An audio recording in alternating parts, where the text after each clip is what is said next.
Good evening, and welcome to the St. Petersburg By Night podcasting network. Tonight, we present to you our Vampire the Masquerade Chronicle, Bloody Strings.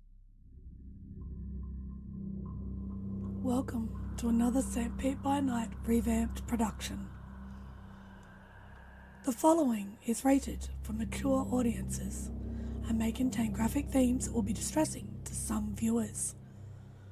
As always, we recommend you ensure the safety and well-being of yourself and those around you at all times. Viewer discretion is advised.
Hello and welcome back to Bloody Strings, one of the many chronicles here at St. Pete by Night.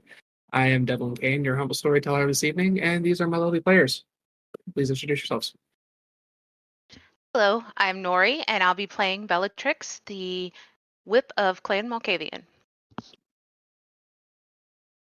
Hi, I'm Kendall. I'll be playing Maggie Haywood, the Hikata. Hello, I'm Lekar, and I am playing Matthew Halden, the Black Sheep Toreador. Hi, I'll be playing Sophie, the Malted Milkshake Malkavian. Last we left off. After handling a few personal errands, the coterie was given a new task by Edwin Kane. Seems that a truck with a very important package is being delivered from the Anarch territory of Palm Harbor all the way to the Dolly Museum. They've been tasked with escorting it to make sure it gets from point A to point B. A few other things happened in that time that might require a bit of looking into. And in fact, that is where we'll be starting this evening. Bellatrix, you received a text from your Privigen, Charlie, asking you to go have a formal meeting with a new Malkavian in town.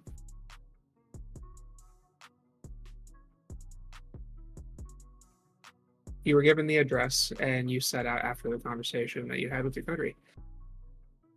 What's on your mind as you are approaching your destination? Really, mostly thoughts of Cheryl's predicament with Jeffrey, who I believe is Salubri, but also a couple other things like Edwin's new mission, and I will shake all those from my mind as I prepare to meet this new Malkavian. Put on a bright smile.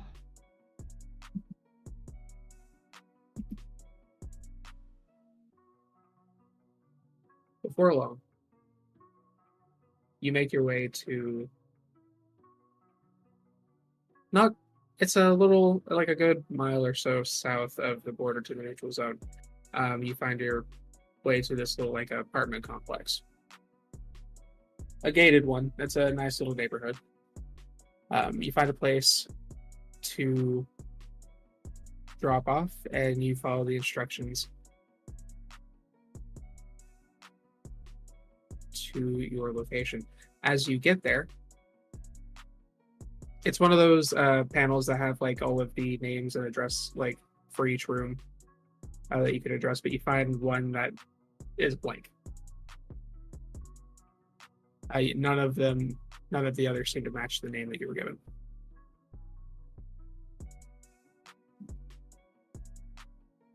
I'll peek in this one.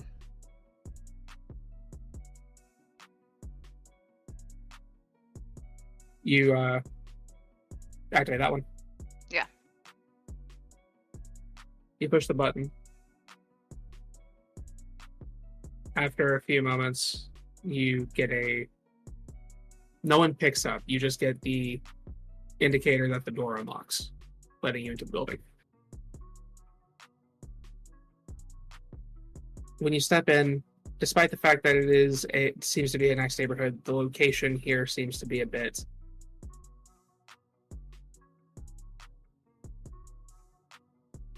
quiet. It almost looks like it's kind of like a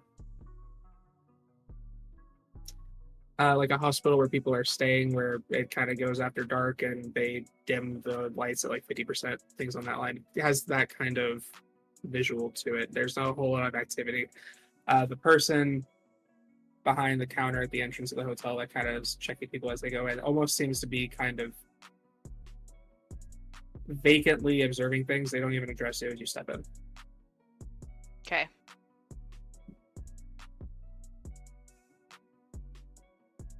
You make your way to the elevator, go up to the floor, and finally make your way to the room itself. As you approach, you can see. Give me a what's awareness. I would also like to activate Sense the Unseen. Certainly.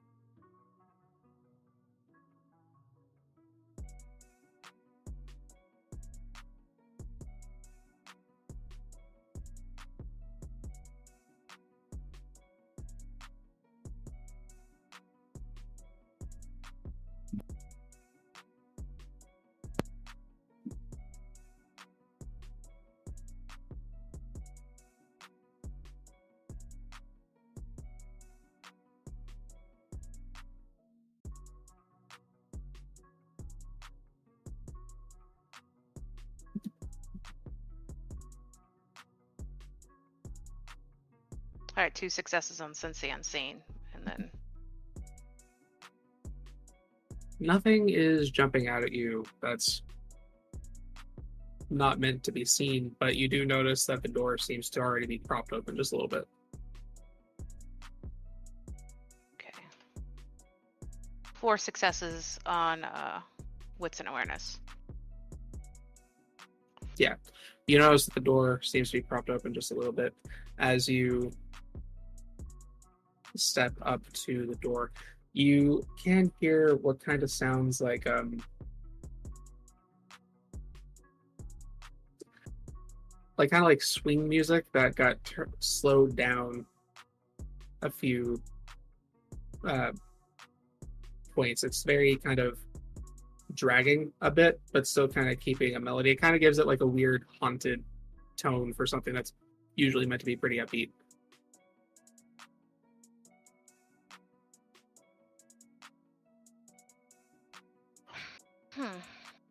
I'll knock on the door.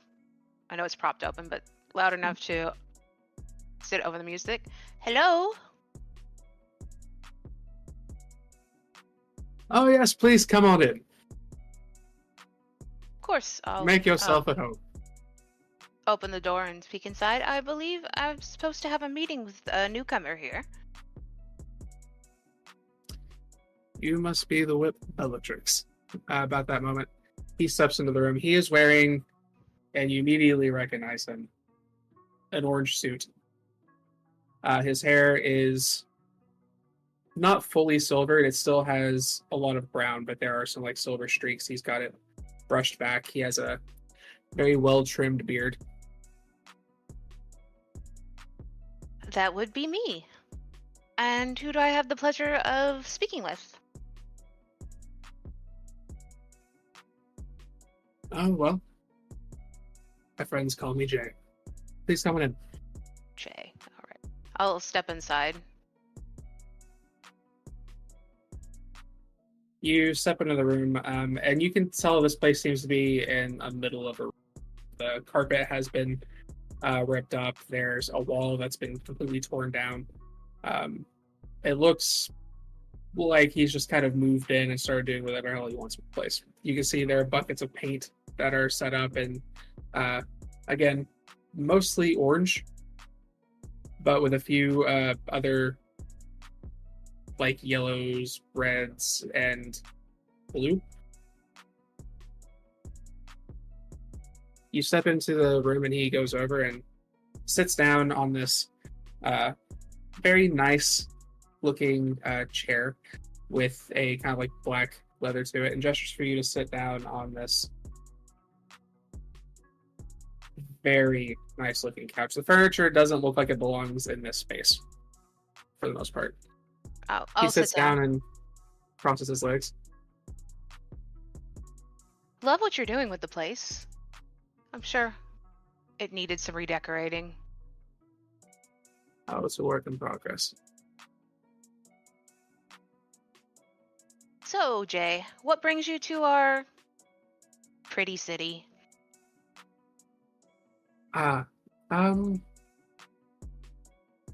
Say it's a family matter.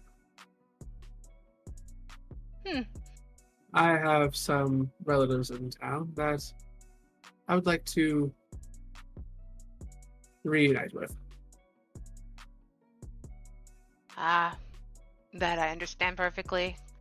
I mean, in a way, we're all kind of family, but I understand the relatives. Of course. I only mean to say that these are direct descendants, so to speak. My Okay. childer went missing some time ago, and I am trying to. I understand that he sired a couple of children, and I am looking to meet them, maybe learn what happened to their sire. It has been some time. Oh, okay. Well, my condolences on your missing child, or I hope you do find them.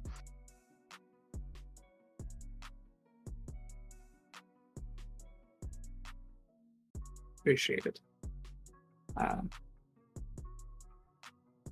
It has been a while since I've been to a new city. What is it that exactly you would like to know? I'm sure there's some.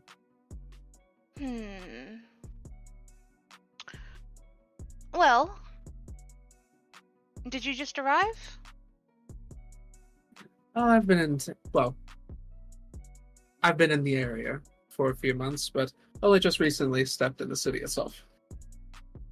How are you finding our fair city?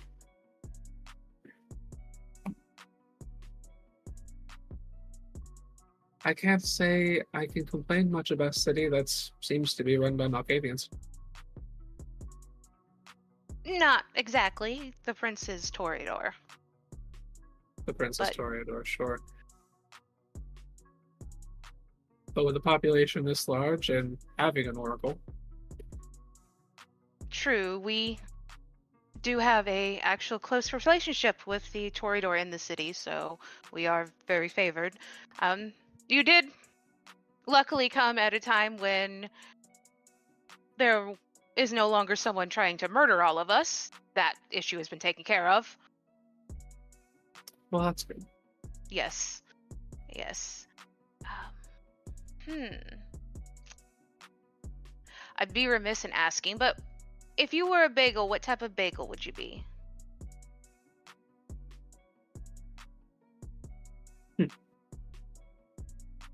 Forgive me, I haven't had a bagel in a very long time. But Um,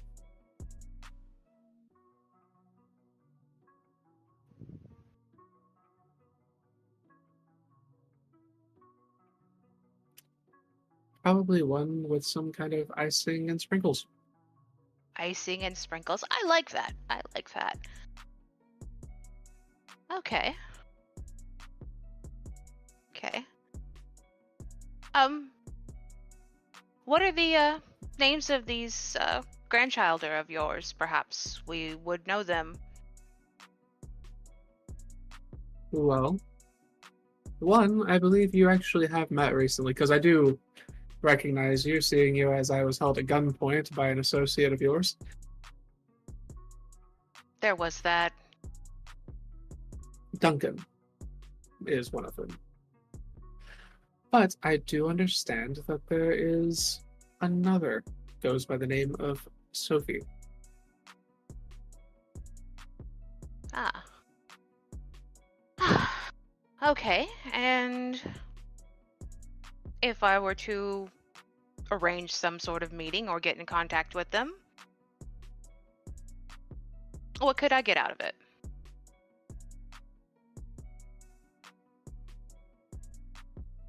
My deep appreciation.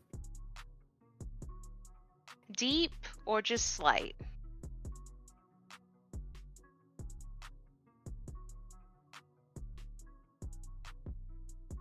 I haven't been in touch with my childer. I've never really... I met Duncan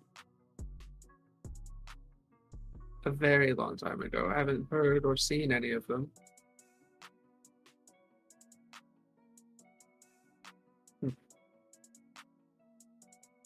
In about half a century. Didn't the people you were with have Duncan captured? You didn't talk to him then? Oh, see, Duncan was snooping around with Chicago's business, and I was just here for them. But they would not let me communicate with them, but I wouldn't dare interfere with Camry business. But I was assured that he would be released into my custody once they got what they needed. Ah, so you didn't have a chance to talk to him. They were holding him captive. Got it. It was quite chaotic there, wasn't it? Kind of fun. Oh, very entertaining. You did The seem to zombie be... situation was very interesting. That it was. You did seem to be enjoying yourself.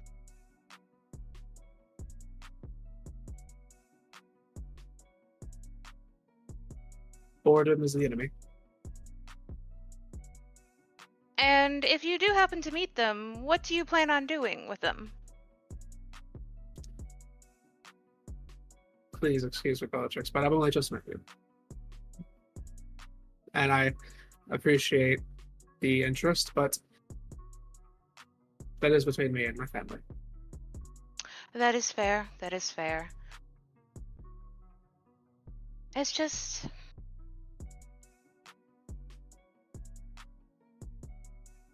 You know, they've also been a part of the city for a short period of time, and we get to be protective of our own, so...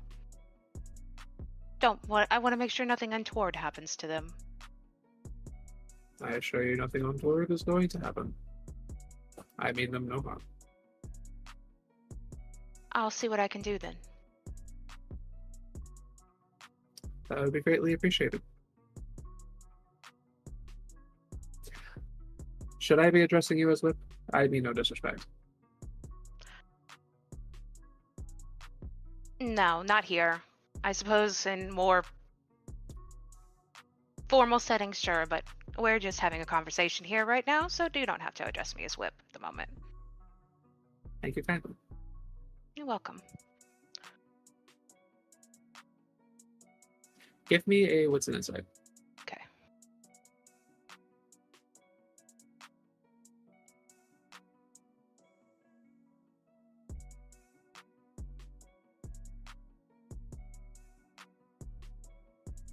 You said wits and what? Sorry. Insight. Insight. You're good. Okay.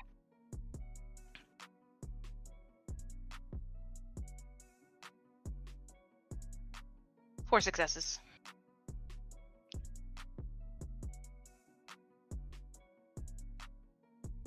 You notice that as you're kind of observing him, you notice that he's doing a couple things. The foot that is crossed over his leg is tapping in tandem with the hand on the same side is also the fingers tapping, but it seems to be tapping in intervals of 5. And after a moment, you realize that the song has been slowed down to match that rhythm as it beats in tandem with the music. That's when you start noticing other things: 5 buckets of paint, 5 portraits on each wall. There seems to be a pattern with the number 5. And with your previous wits and awareness, as you're also kind of looking around, exploring the place, you notice on the wall behind him, there are 5 paintings all kind of lined up with each other. One looks like a squirrel that looks a little panicked and kind of hiding in the base of a tree. Beneath that one, or to the left and right of that one, you see one that looks like the image of a strong-looking, like, elk. On the other side of the squirrel, you see what looks to be a bear, kind of just sit back and resting against a tree. But beneath the squirrel, there are 2 more. There is one image that looks kind of like a peacock, kind of in a pose, kind of strutting. And then next to it, you see a very, like, adorable but very timid-looking white rabbit.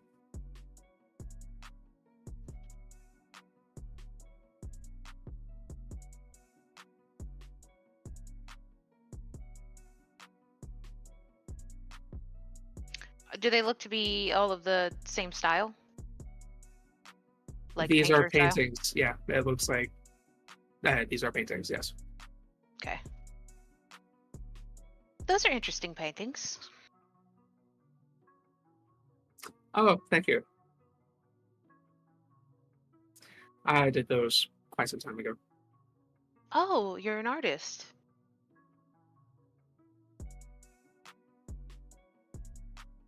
I don't know about saying that, but I do dabble. I have heard.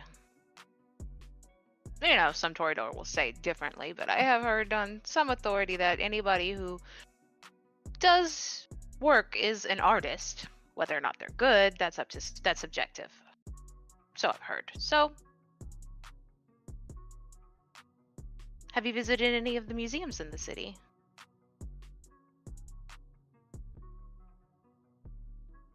I've always found Dali to be a little pretentious.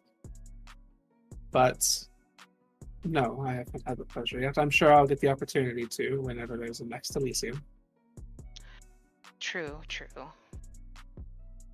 Well, see.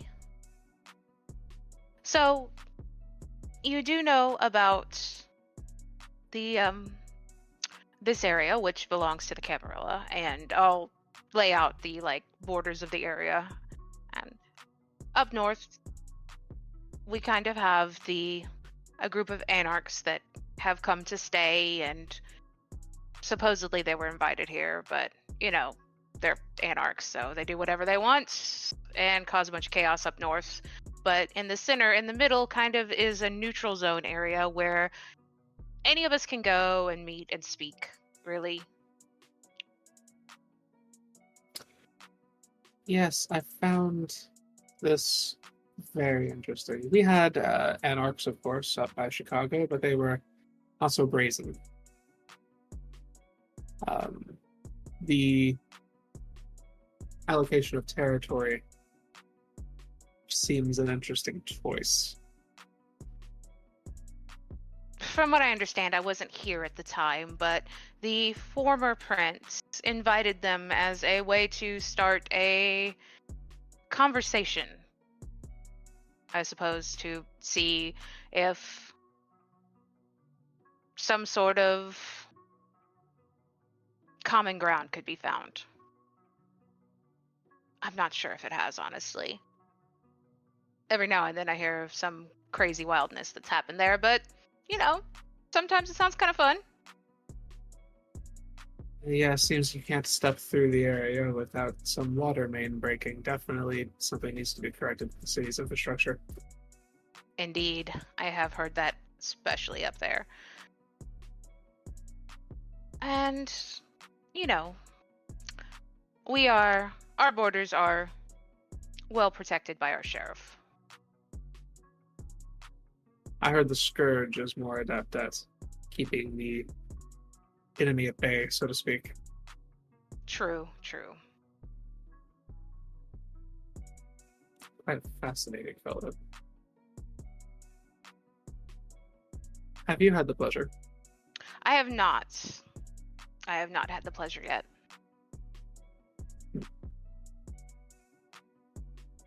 Have you? I got a glimpse of them when I met the prince. Ah, well. I'm sure that was quite a sight to see. Horrifying. Horrifying or enlightening? Often Or a bit one of and the both. same. True.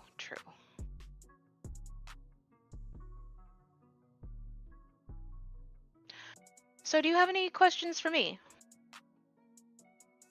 Well, it does sound like you do know where my grandchild are at. I suppose my following question should be, when might I get the opportunity to finally meet them? Well, let me get in contact with them. I have met them on several occasions, but I don't know where they stay. Honestly, that's up to them. I don't keep tabs of every Malkavian's place of living in the city. We're all fairly private. But I can get in contact with them and let them know you'd like to meet. Very good. Well, frankly, that's all I'm quite curious about at this time. I'm sure you and I will have plenty of time to get more acquainted unless there's something else you need. One last question. Of course. What constellation would you be?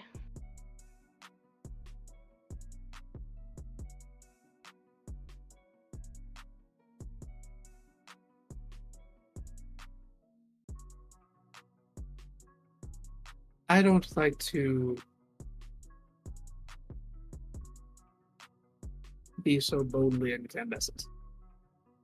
I prefer the shadows that lie behind them. Good to know. Well, it has been a pleasure to meet you, and I will let our Primogen know that we've spoke, and I will get in contact with both your grandchilder and let them know you would like to meet. I would be much obliged, and pleasure to make your acquaintance, Miss Bellatrix. Pleasure as well. Will this be a place that I can contact you? I think I will be staying here for some time, yes.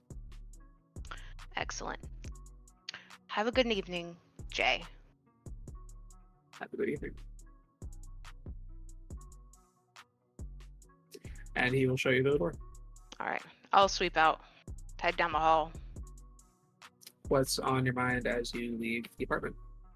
Well, shit. That's coming up for Sophie and a lot faster than we expected. I will be sending her a message on her very poor phone that we should meet and speak on urgent business as soon as she can.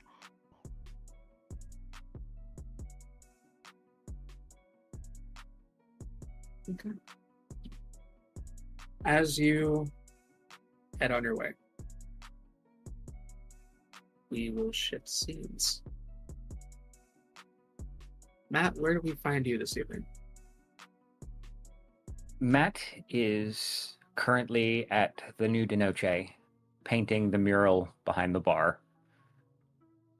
A little excitedly and also anxious at the same time, because when he woke up, he took 2 packages that were on his porch at Night Bloom and brought them inside, and he snickered at the one and looked somberly at the other. So he's kind of just... the emotions are mixed, but he's channeling it into the painting.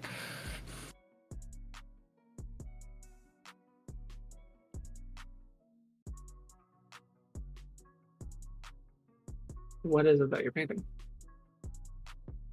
He is painting the mural of Isabel on the back of behind the bar.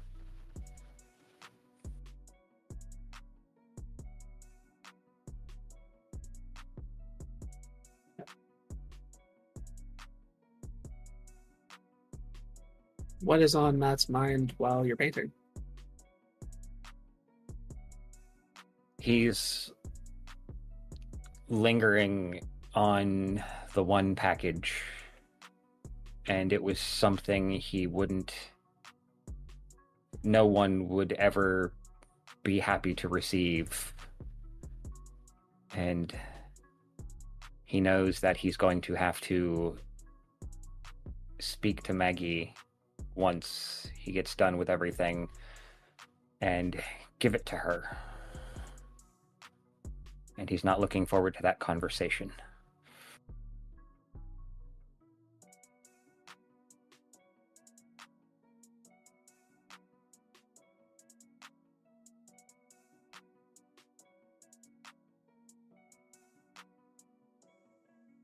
You continue painting for a while, but then finally get to a point where you need to give it some time.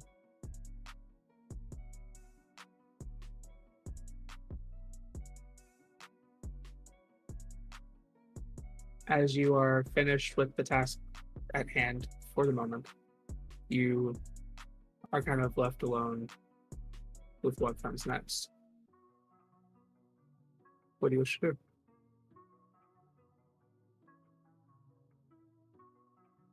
He's going to clean up and then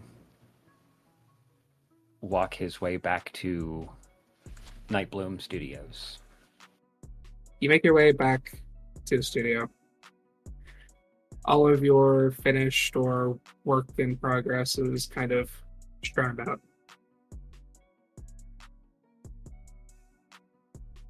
And then you can see the package.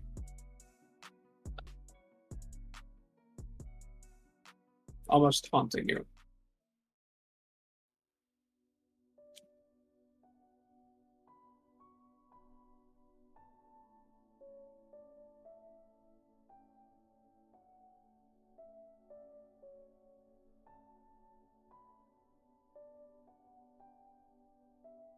He's going to make his way in closer to it and pick it up.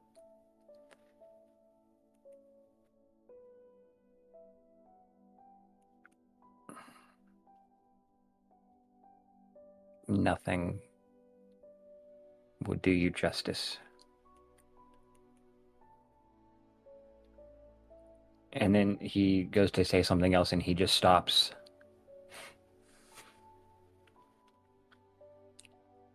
I actually know I'm talking to no one at this point.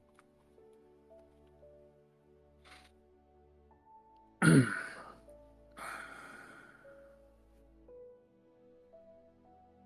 then he'll start to...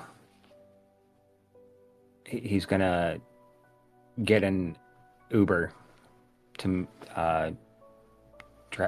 go down to Maggie's place.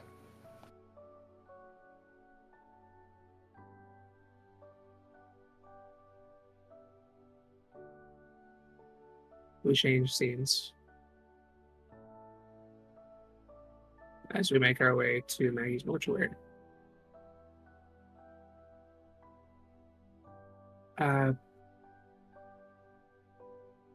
Would you like to describe your new arrangement? Maggie, the location that you've been given after the events of Chicago.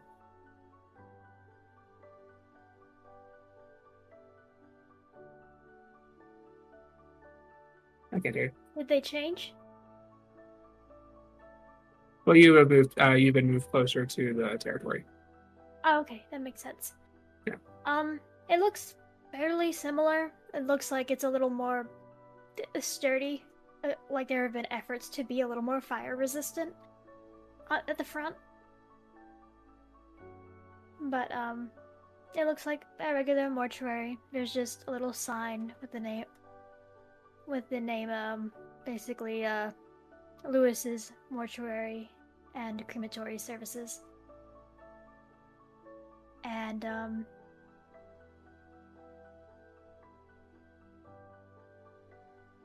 as you head in, it's pretty simple. First you see Dr. Corwin. Then you head further back and you find her. What is Maggie doing as he's being escorted? Maggie knows he's coming, right? Yeah, he would have made arrangements to meet her down there. Okay. Then she would already have basically everything set up. There is a little like box. It looks like it's full of various sample jewelries, and a wooden box that has been closed with a sketchbook that is sitting near her. She's just kind of perched near it, waiting.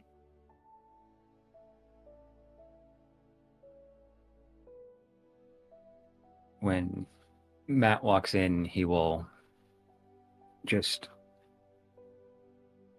clear his throat unnecessarily. Evening, Maggie. Matt. Thank you, Dr. Corwin. Kind of waves him off and lets him close the door behind him. Of course. Shuts it behind him.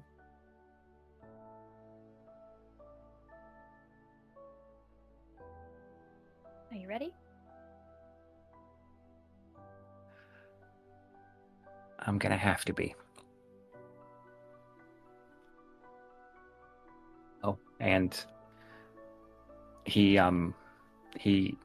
holds out. It's a square, dark bluish box as he's walking closer towards her. And he opens it up, and there is a large, what looks like dark red heart with silver designing on it that looks like a rose. This is what I picked for her.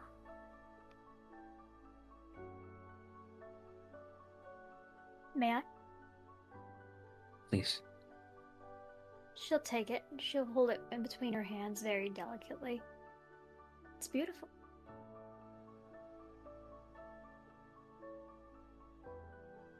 It definitely fits.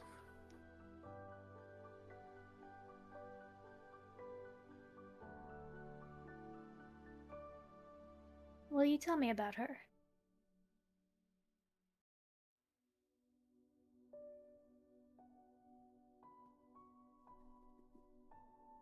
She was more of the romanticist. She absolutely loved. She didn't believe in happy endings, but she loved seeing them.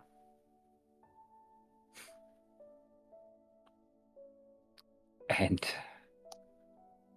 let me tell you, the expression, big things come in small packages. God.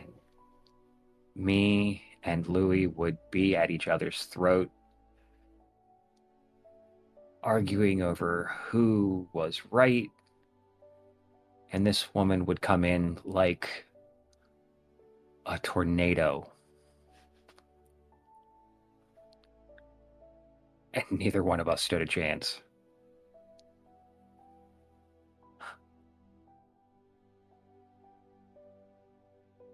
She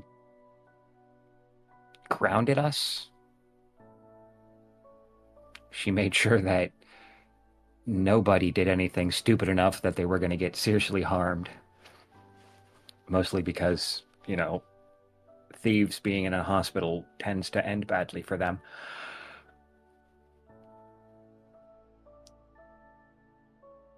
But she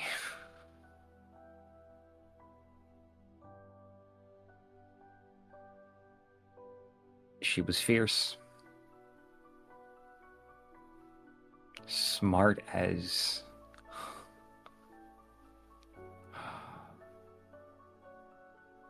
smarter than me.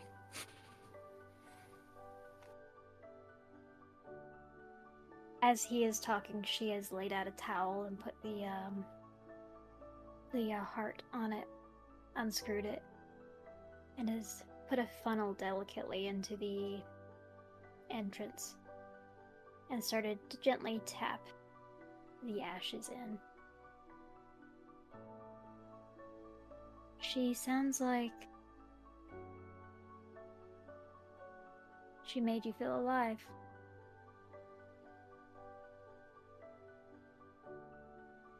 And then some. She made me feel like nothing in this world would ever hurt me.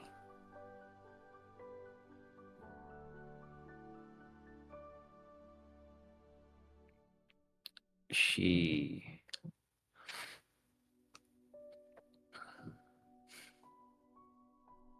looked like she was delicate, but she was made of iron.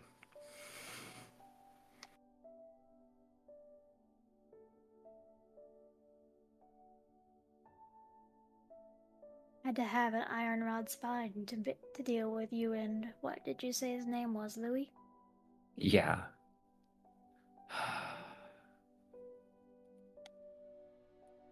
Two of the most stubborn bastards in Boston. And she could floor us with a look.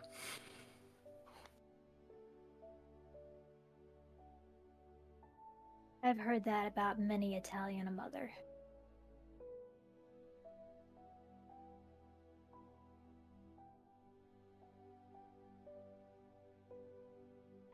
I think that's why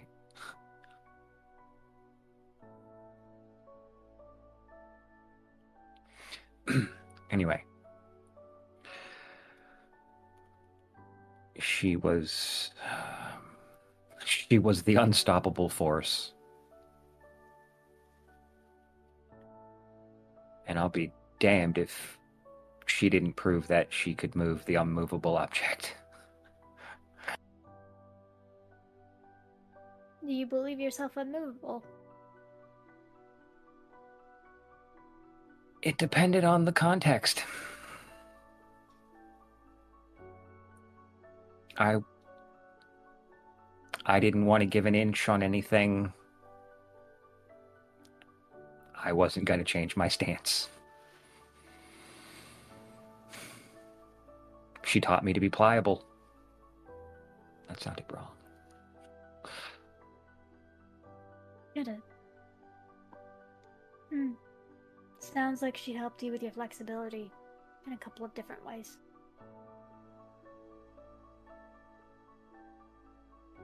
It also sounds like she helped you be moved.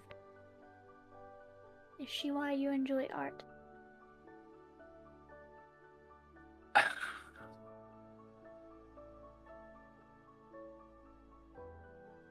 No, she is the reason I made it my whole personality.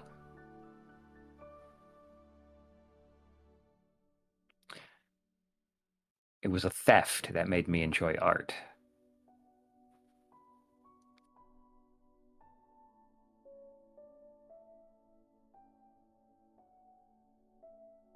But she made you realize what art.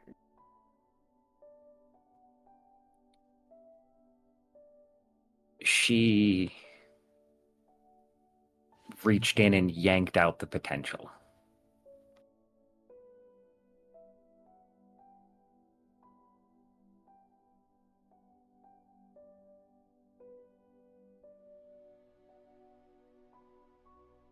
Do you feel like your potential is still there?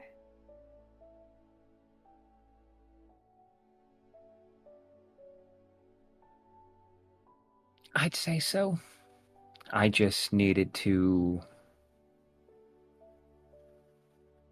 get things put into focus. And she helped me with that too. Just not in a way that she will ever see.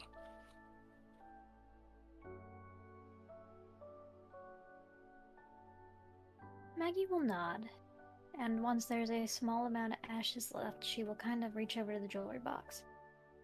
I have a question for you. Of course.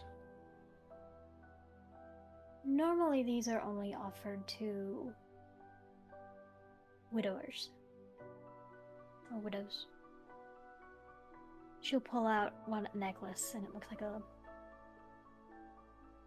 stainless steel bar. But you can see it's got a screw on top. Would you like to keep her a piece of her close to your heart?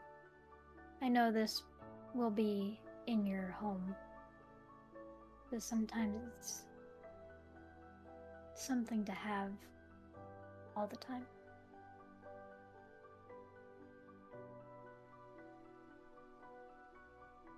Yes, I think I would.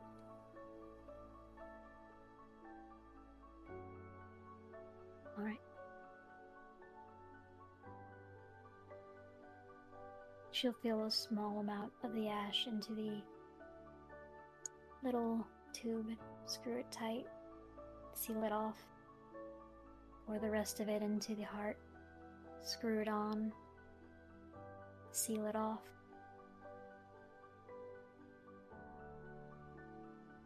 She will hand him the necklace. It's not particularly flashy, but you didn't strike me as flashy. No, I always try to keep a low profile.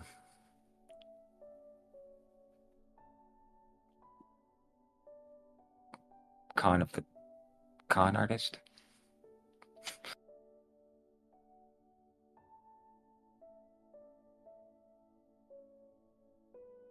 Understandable. Did she have faith?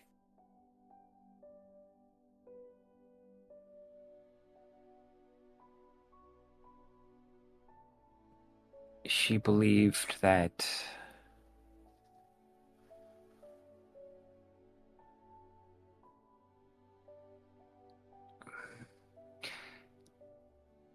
she had faith in things and people, but not towards any higher powers.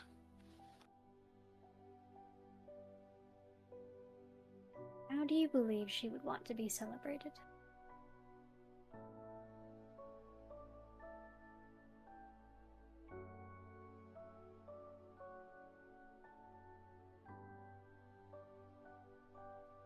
Quietly, she hated surprise parties. She just enjoyed close friends, the company of those she loved. She hated being doted over.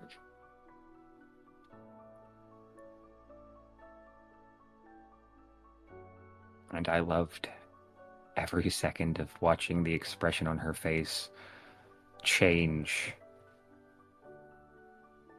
when I did just that.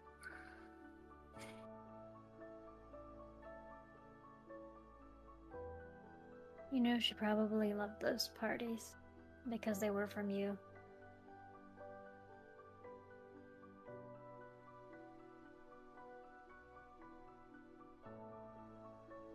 And then promptly hated them. Yeah. She was better at the bullshit than I was.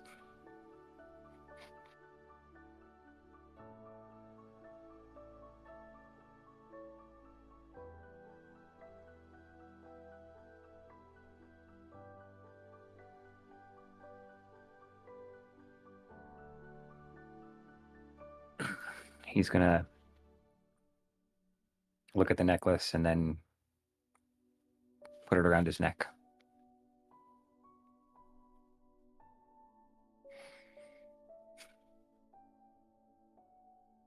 Not the jewelry I wanted to give you, Duchess, but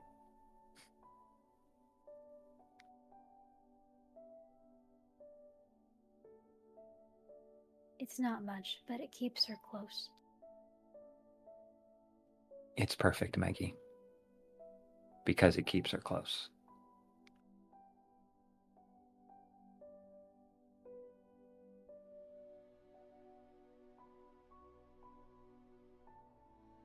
Maggie will kind of cradle the heart in her hands and gently hold it out to him. Considering art is what brought you two together, perhaps you should take her through a museum again. One last time.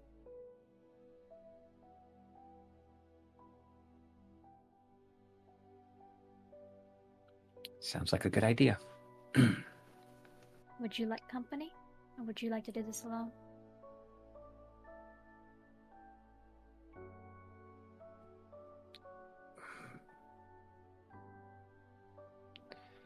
I think it's...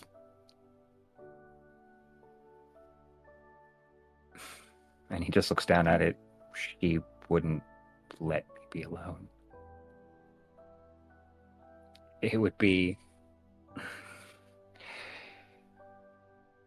a slight against her spirit if I didn't have company. Then I will go with you. I thank you.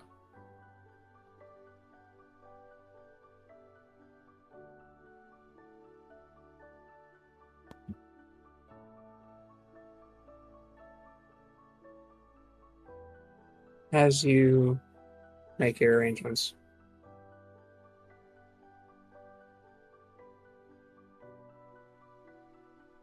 we shift to another scene.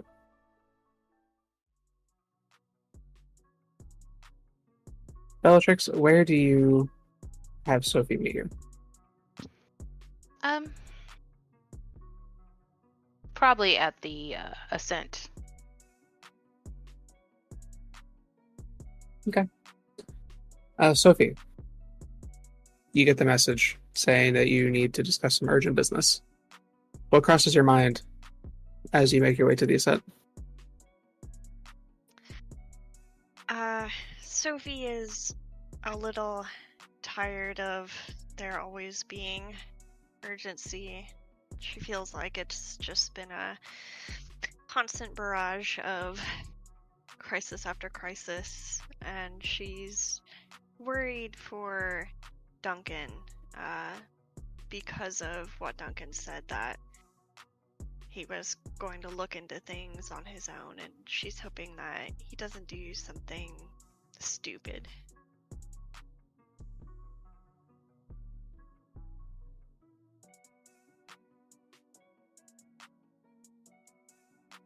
Not being very far from one another, the trip it takes you to get from Books and Bourbon to the Ascent isn't a long one. When you make your way inside, Bellatrix will already be there waiting for you. Scene is yours. Oh, good. You arrived rather promptly. Sit down. We should talk. Sophie will take a seat across from Bellatrix. Yes, your message seemed rather urgent, as everything all right? Well, for me it's fine, but for you would probably be some problems since you did not seem to want to meet your grandsire, and he was the one I had the meeting with tonight. Grandsire? Oh, what? Oh, wonderful. Sophie, you don't have to play like it's wonderful. You obviously are nervous. Well, we should always respect the elderly. Sure. He wants to find you. I said that I would get in contact with you and Duncan and see if you would like to meet with him. That's all I gave him. I suppose he's not going to drop that, is he? Seeing as he seems to be in the city only to find the two of you as he's looking for his own child, I assume your sire, most likely. No, I don't think he's going to drop it. So, what would you like to do?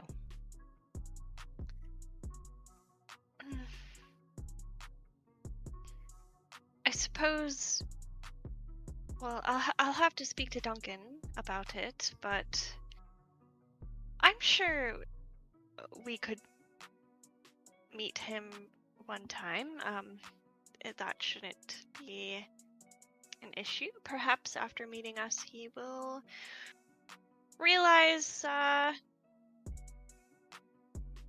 maybe he should just go back home. You're fairly optimistic when he was willing to work with people that kidnapped Duncan or held him captive. Yes, well, that is the Chicago sort. But perhaps after speaking with us, he'll realize there's no reason maybe to have such family bondings. Maybe he'll find us a bit boring and shove off. Do you know where your sire is? Maybe you could use that to send him away. Sophie's going to activate Mind Mask.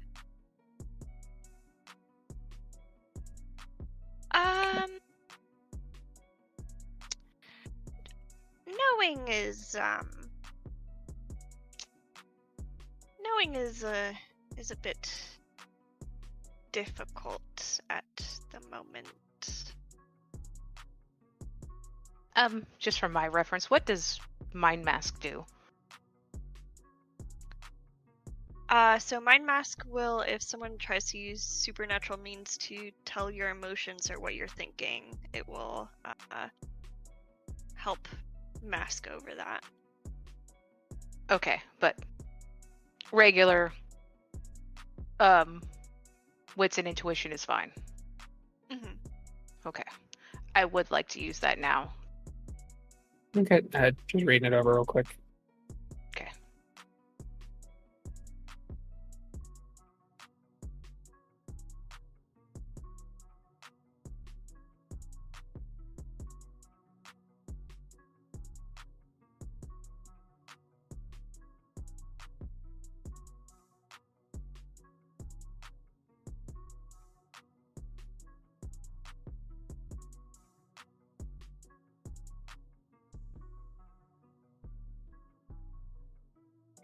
Okay. So yeah, wits and insight against intelligence and obfuscate.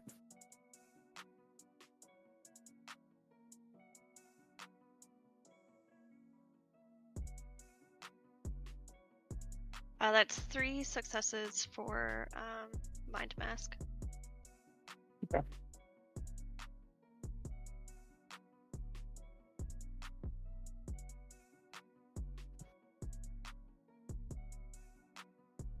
One success.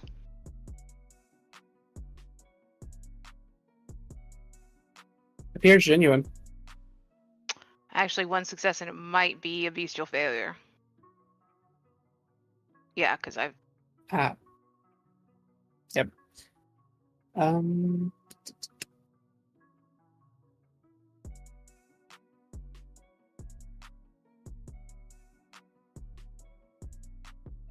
Well, for this, we'll say you take 1 hunger. Okay.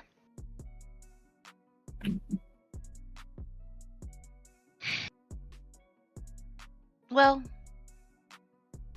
if you're sure, I can arrange a meeting. Would you like it to be somewhere... a neutral space? I'm sure you don't want him to know your own place. Yes, that would be much more preferable. Would you like it to be at the Dali? I mean, Elysium is always neutral and no powers can be used, or we can pick some other place. Yes, that might be best considering I don't really want him to potentially force me to take any actions, say leave with him or other things such as that. True.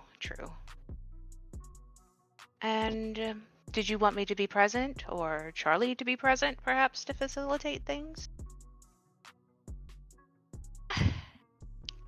I should probably discuss with Duncan first. It's a lovely offer for you to be present, and I may take you up on that.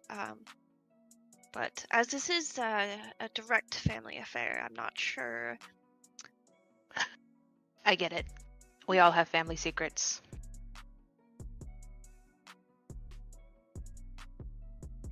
Yes. Okay. Yes. Oh, Sophie, if you... same thing I told him.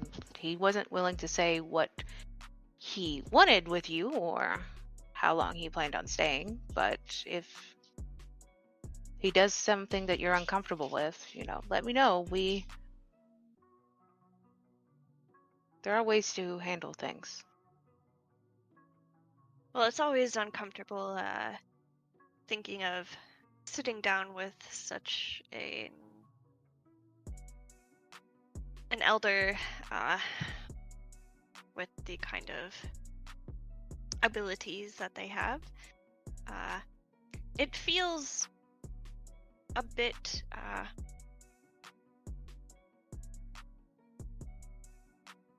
I feel a bit vulnerable, potentially meeting him when I don't know if I could hold my own, as it were.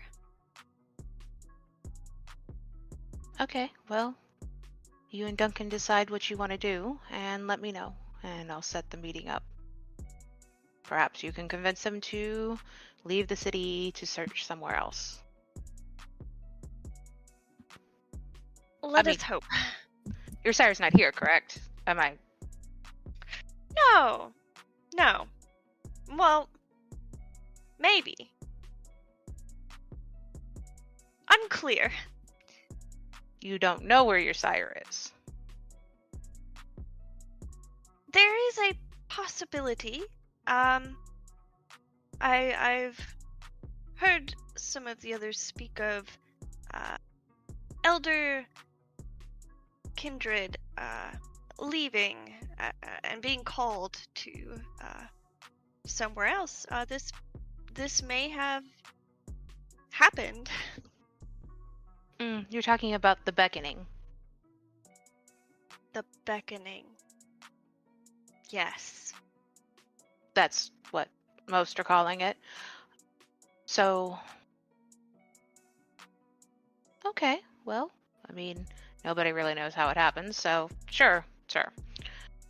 Then... Perfect. No one knows how it occurs.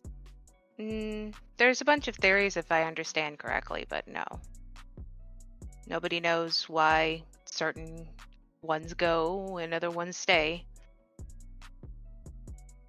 Yes, that's probably what happened then. That does seem to fit the circumstances. Well then, I suppose that it'll be a short conversation then. Then yes, let me know, and I will definitely help. Other than that, how are you? How are you doing? How are you settling in? After the attack, things have settled down. Everything is up and running again. We had our grand reopening, and the patrons seem to have settled down a bit. They are always so,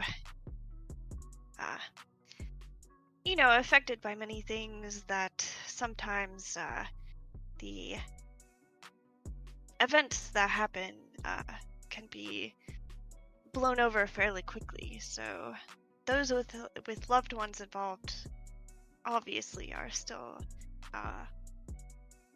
upset. And we've made a nice little memorial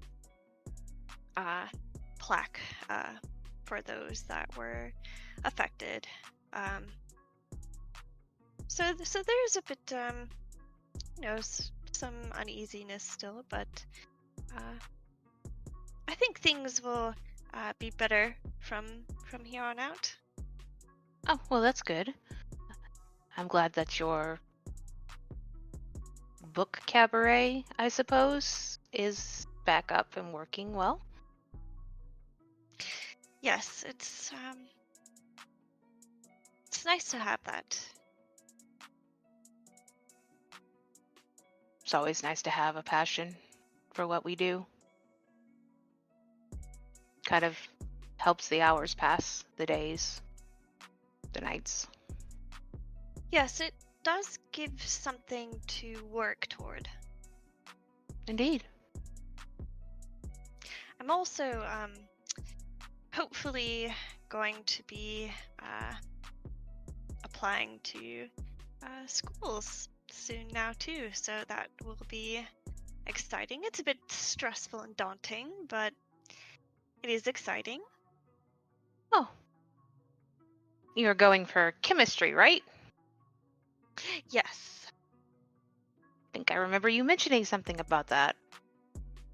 Yes, specifically nuclear energy. I have no idea anything about nuclear energy, so I am interested to hear Chris. Perhaps you'll teach me. Oh, that'd be wonderful. That actually is a very good technique for studying, is if you attempt to teach someone else, it really forces you to learn the material.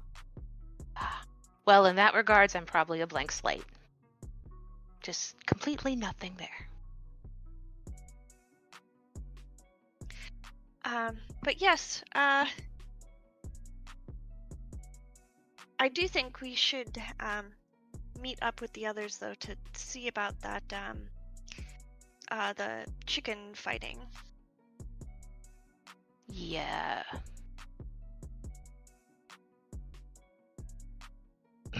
Sure. We should. Shall we? Yes, we shall.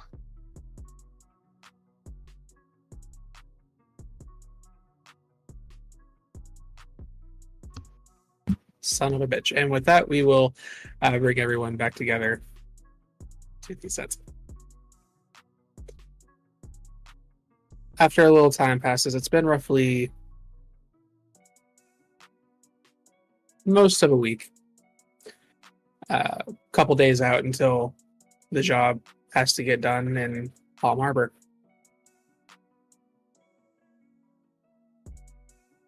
It's dawned on you that none of you have heard from Gray, which is usually an indicator that something has happened, as Gray does enjoy very much to be present.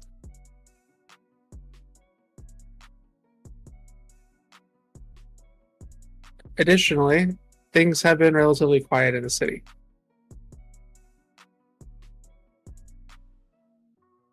No fires, no explosions.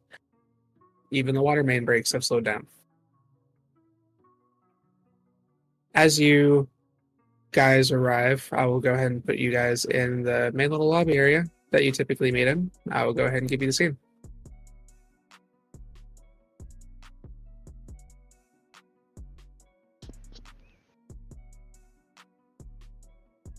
I am currently texting on my phone to Gray's number as, you better not be ghosting me.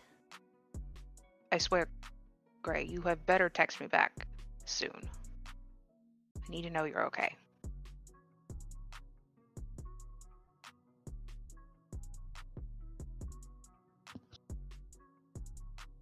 Much Matt, like the other texts that have been sent, there's no response.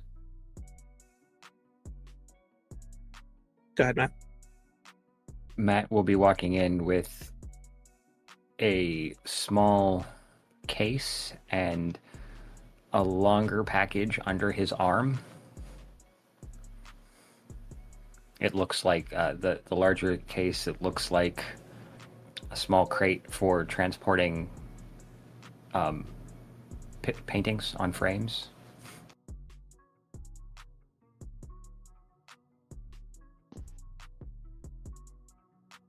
Look up. Have you spoken with Gray? Has he come knocking on your door or texted you or called you about anything? No, I was about to ask you the same damn thing. I brought this to show him, just in case he was here. Oh, and this is for you. And he will just kind of smirk as he hands Bella the small package that he had under his arm. Take the packet and unwrap it. Oh, It is a 6-foot-long bubblegum pink whip. she'll grin. Excellent. Oh. She'll try it out. Failing, obviously, because she has no idea how to use a whip. I'm going to have to practice with this. Anyways, I haven't heard from him. And I don't like it. I do very much hope that he wasn't potentially devoured by one of his spirits. If that's possible, can they do that? If I anything, don't- he's probably stuck in Victor.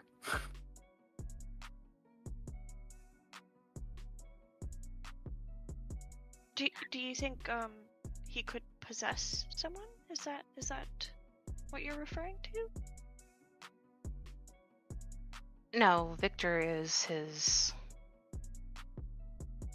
obsession. boyfriend? We could call him that too, I suppose. But even when he spends time with Victor, he usually is still texting because he wants the attention. He hasn't contacted me in days.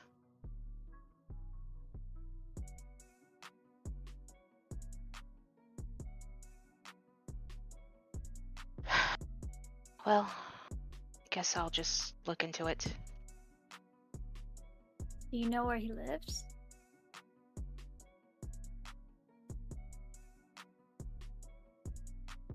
Did he ever share where he moved, Devlin? To my knowledge, he did not. No, we tend to keep our places private for the most part.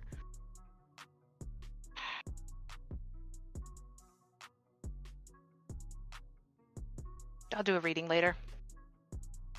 Figure some things out, ask a couple questions around. Might have to track down where Victor is holed up as well. You could always see about asking his whip or permission. You're whipped now, aren't you? Don't you have access to them now? I could go and look into it.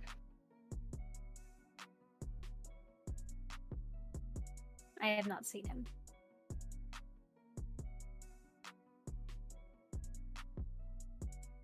So, We're down gray for now, but I believe we should be visiting this fight club to see if we can hire some muscle for the thing Edwin wants us to do, correct? Yes.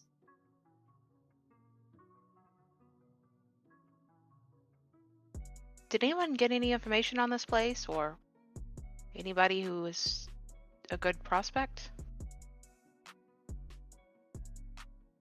I don't think we've looked into the place. It's just a fight club, from what we've been told. Oh, Yeah, and that's not in my wheelhouse. fair. So, I guess we go and be pleasantly surprised? Yes. And if we find anyone interesting, I'm sure we can throw money at it. I guess, Matt, you're going to be the one doing most of the talking since Gray's not here.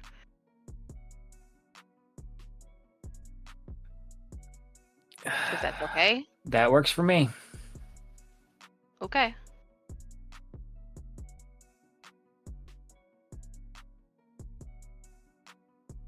So are we going to have a cab, or are we going to take someone's car?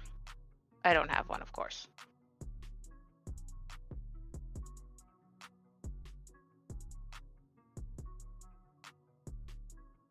I'll get us a lift. I can have Dr. Corwin drive us if you'd like. Or that works too. That kind of works better. You're sure he's not a hunter, right? Because we've been burned before.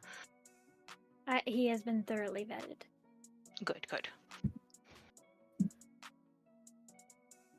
And she will shoot off a text to Jarvis. Speaking of thoroughly vetting people, if I am ever to get possessed or told to give a directive under not my will, the code word, if you ask me, if it's really me, I'll say pineapple, and that's how you'll know that it's really me. Pineapple. Okay. Are you under fear of possession? Well, we do have those spirits that don't seem to be going away, and with people going away and not acting like themselves, I don't know if it's a possibility. Also, it seems that my grandsire is in the area, and he is quite adept, possibly, at giving directions that perhaps I may not desire. So I thought it might just be a good idea to have some sort of keyword that you would know that it's actually me.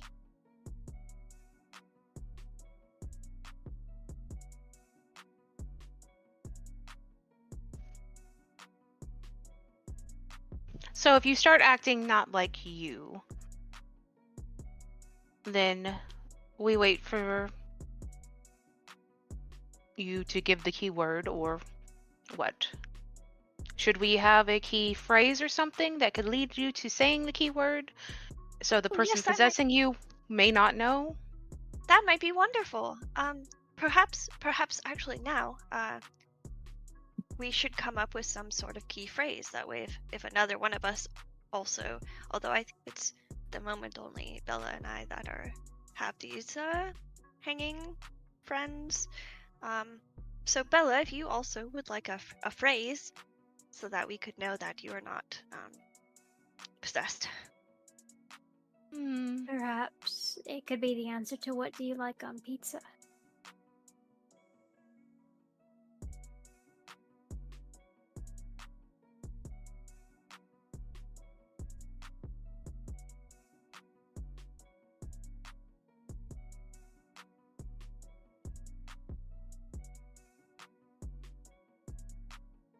After a few moments, Corbin shows up with the red. Jalapeno.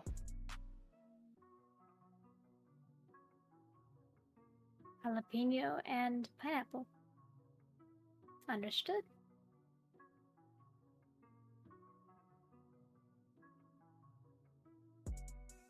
Is there anything else you wish to address before getting in the vehicle?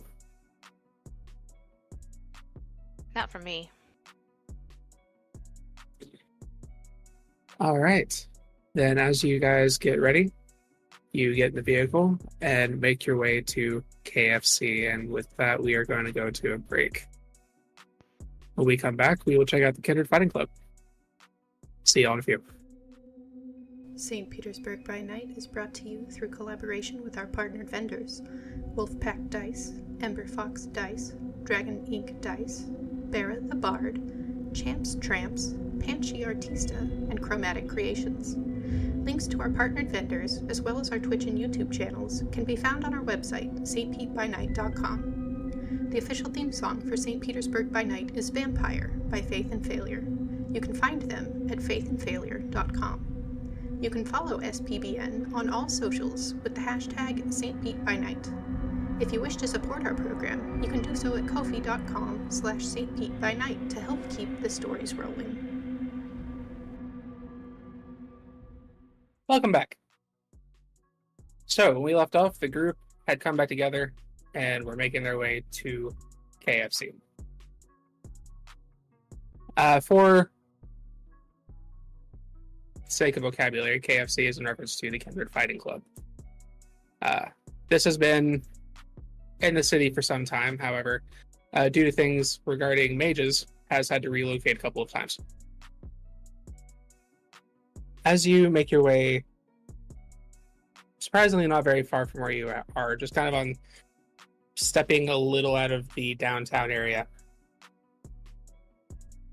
you find what looks to be a bar. Kind of mostly made of brick. It's kind of a spot that you probably typically this group wouldn't necessarily attend.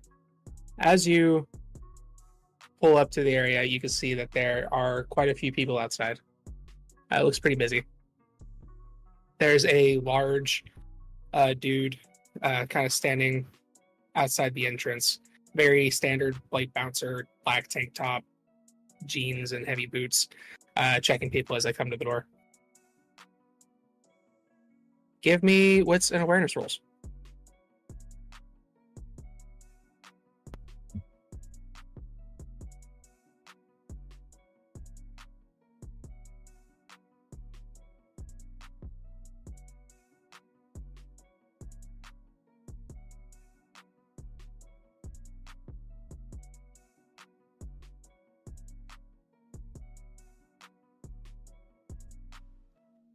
Three successes.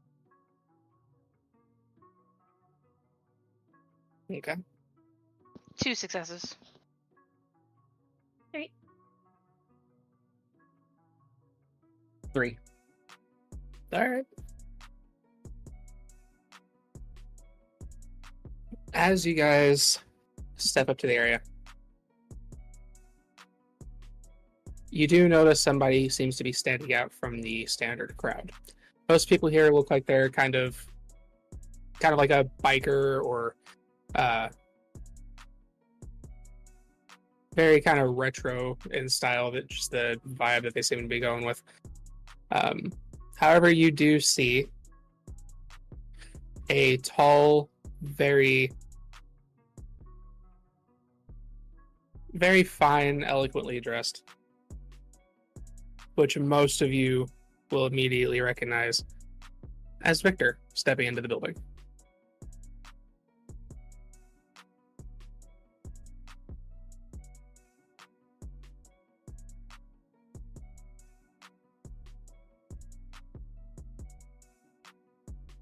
Well, I suppose he's not with Gray, is he?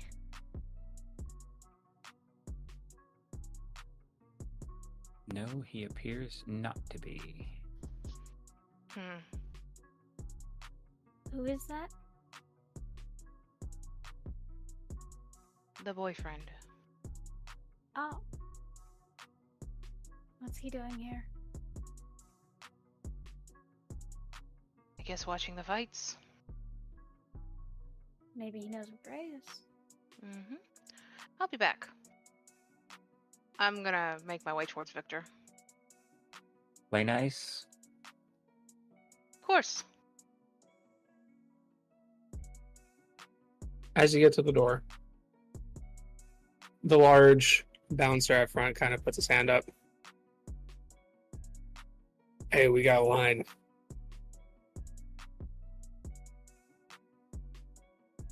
How long is the line? It looks like there's probably... Well, the place itself looks pretty full right now. You probably got a queue of like 10 to 15 people. You're right. Sorry. I was just so excited to see the show. I guess I'll go way back in line. I'll head back. I don't want Victor to know I'm too interested in talking to him yet. Okay. But he's inside, right? He got inside, yeah. He walked up, the two had a quick exchange, and he went right up. Skipped the queue. Of course he did.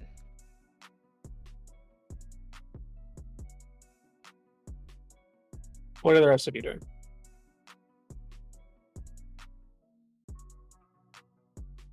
Sophie is going to activate Sense the Unseen to keep a look around us. Okay.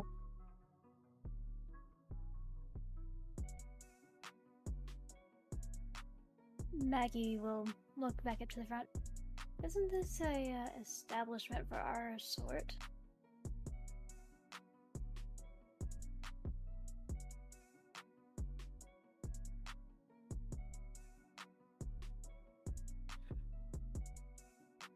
I believe it is it not? Isn't that what Edwin said? Kind of looks at the line.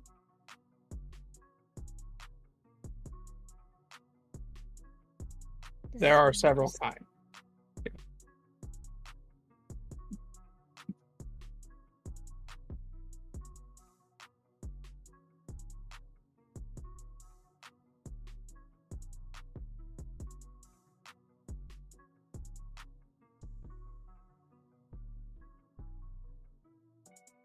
So what do you wish to do?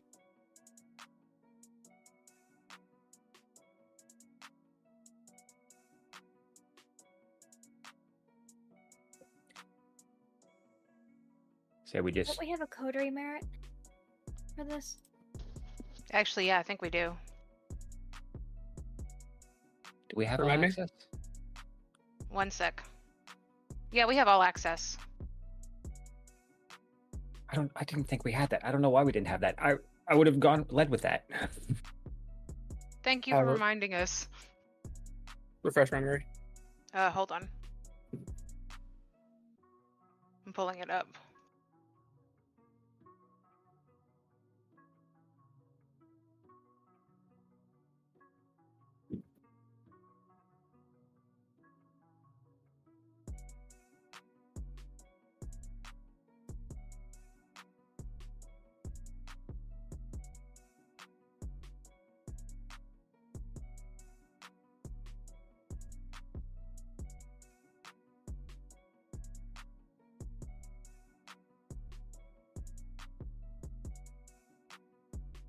Okay.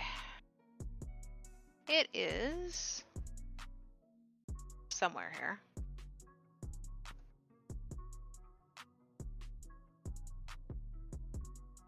Ugh.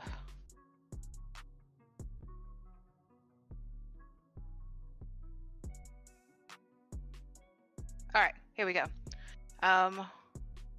Whether it's a premiere film by a budding amateur or fundraising gala from aspiring politician or dive bar that suddenly has a dress code because it doesn't like the looks of you, you know how to get yourself in, even with an actual invitation. Once per game session, when the coterie is faced with a barrier to enter a mortal event or facility, they can get past bouncers or security guards by being on the guest list or having a connection to whatever passes as owner or patron. This only applies to situations with some kind of door staff or guest list. Well, then that does change things a little bit. In that case, when you were at the door,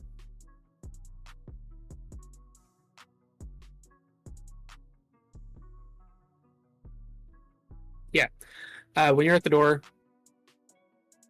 he kind of stops for a moment. We have a line. What's your name? It's Bellatrix.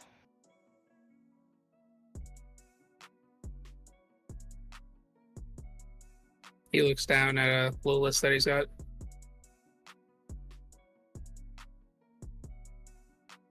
Okay, yeah. Edwin said you guys will be coming. Oh, good. Wave to the rest of the group.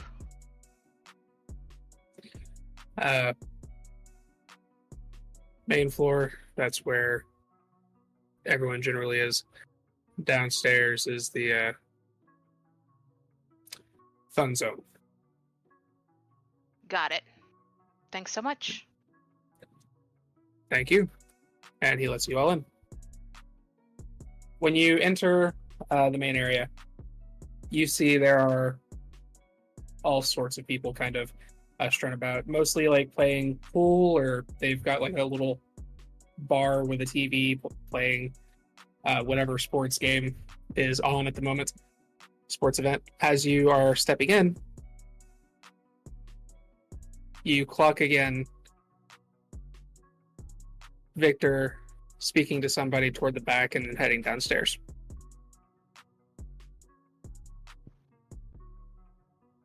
The place is pretty crowded. Looks like there's roughly about 40 people in here. It's not a massive space. How do you wish to proceed? With sensing unseen, does Sophie see anyone who is purposefully intending to not be noticed?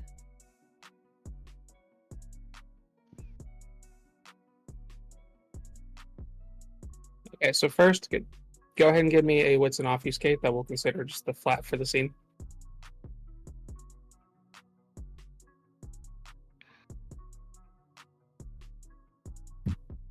What's an obfuscate or auspex? Auspex. Terribly sorry. Words are hard, guys. All right.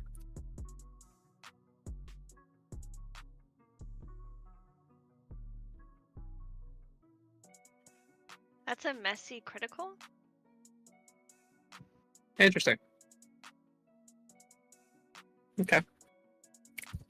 I think your fan compulsion is going to trigger with that. As you step in, you do notice off in the corner of the room, you see somebody with kind of a gross kind of, it almost looks as if they've been a horrible burn victim, but it goes a little further than that. Like it seems to kind of, the skin seems to kind of fall and kind of hang in places. It looks like a burn victim who has never quite finished the healing process. He's got these little kind of beady, pinkish, like rat eyes that are just kind of peering around the area. He makes eye contact with you, kind of tilts his head a little bit, and then continues looking around the room.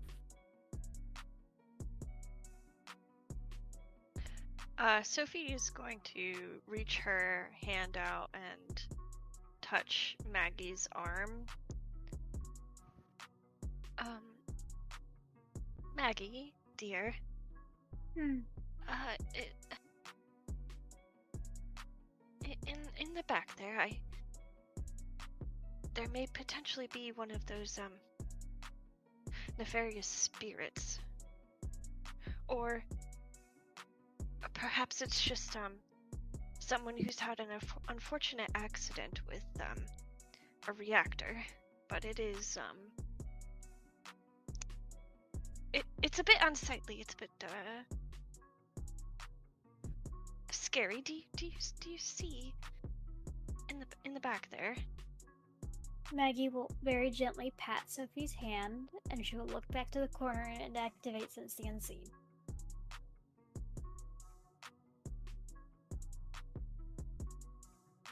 Yeah, I think with the direction and everything, sure. You see the Nosferatu kind of peeking around. They're wearing, they have like this horrific scarred and indented skin all over their body as they're wearing like a black tank top, jeans kind of perched on the table like a gargoyle, just seems to be scanning the room. Okay, they don't resemble like a spirit at all. They resemble a Nosferatu. This is a kindred. Okay. Very gentle, another pat on Sophie's hand. Don't worry, they are part of our social club.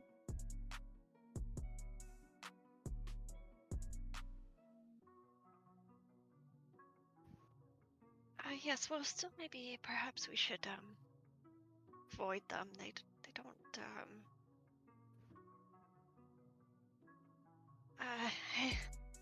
they make me a bit uneasy. Then we don't have to talk to them.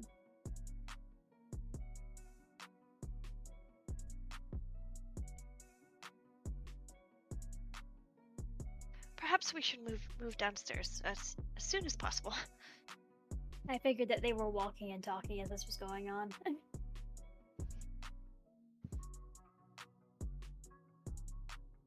Okay.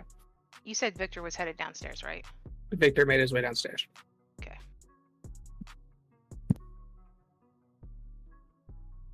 Follow the leaders? I'm already headed down. You make your way downstairs. It's like a wooden steps with a wooden railing going until there's walls around you. There is a heavy metal door at the end of the stairwell.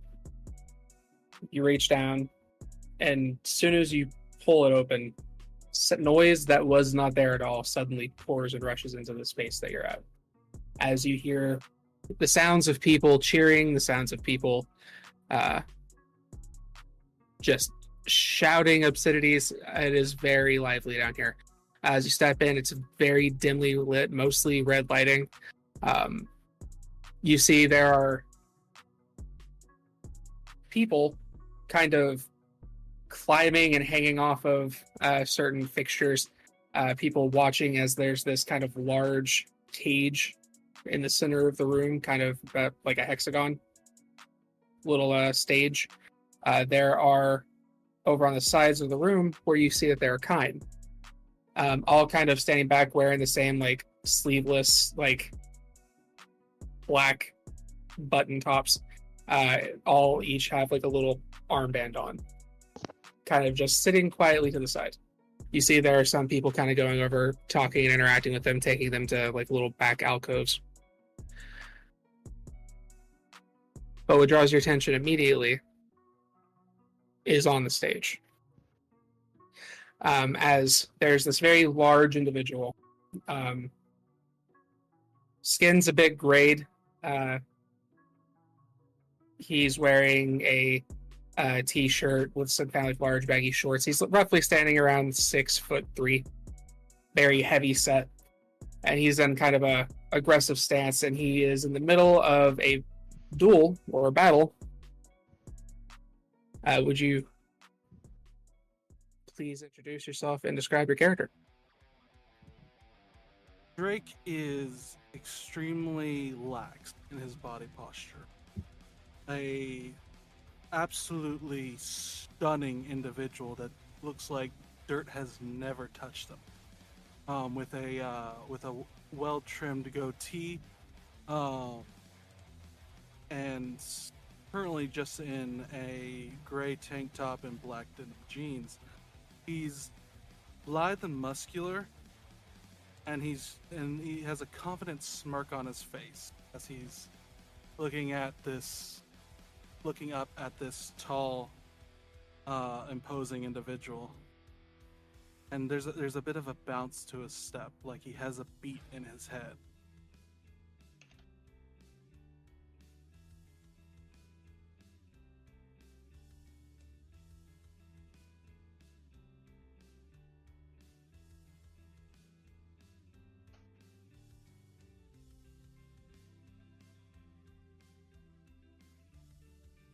You're mute. We can't hear you.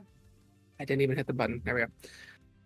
As you guys are watching, the two of them seem to kind of fight for a few moments, but the smaller one seems to be much more evasive and almost mockingly so. After a few moments, Drake, how do you resolve the conflict? Drake literally bounces almost to the edge of the stage, and as he looks at the man, he looks back out of the crowd and just gives the most cheeky wink imaginable. Before, almost in the blink of an eye, he is directly into the guy's face, and almost jumps behind him or slides behind him, grabbing at one of his arms, ripping it back almost to the point of cracking the arm. The arm looks almost like it's about to be torn off, and with an elbow jamming into the back of his neck, brings the man down straight on his face with enough force to shake the stage. And as he presses down, he just growls in his ears and just keeps digging harder, almost like he's about to break not only the arm off, but the neck, until the man yields. And he lets go, pats him on the head, and as he walks back, he grabs off a little post a black felt cowboy hat, puts it on his head before he rugs into a black denim vest, finally grabbing a oddly shaped sword sheath that he puts on his back alongside a almost bandolier of stakes.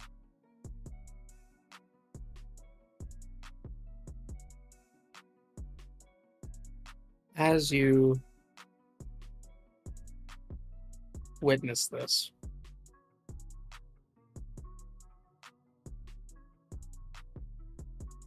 you finally get a moment to kind of get a full picture of the room. And you do see Bellatrix. Victor is on the other side, and he seems to be watching the victor.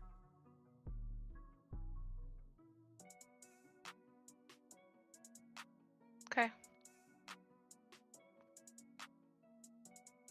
Is he talking to anyone? He's by himself at the moment. Okay. I'm gonna make my way over there. Okay.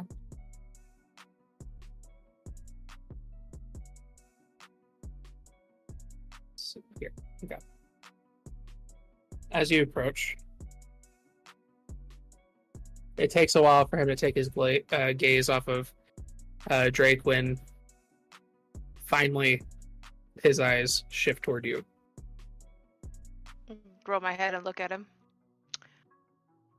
Victor, hi.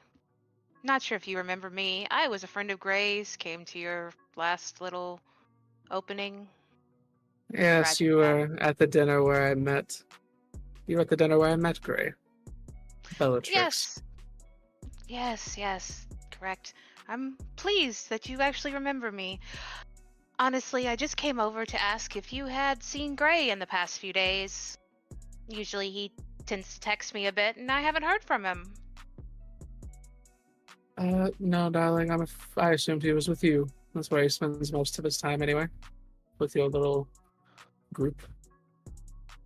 He does, which has me a bit concerned since I haven't seen him. I'd like to roll insight on Victor. Sure.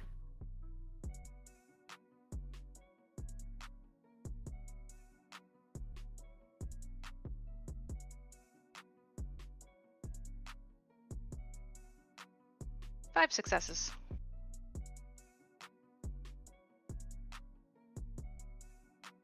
Okay.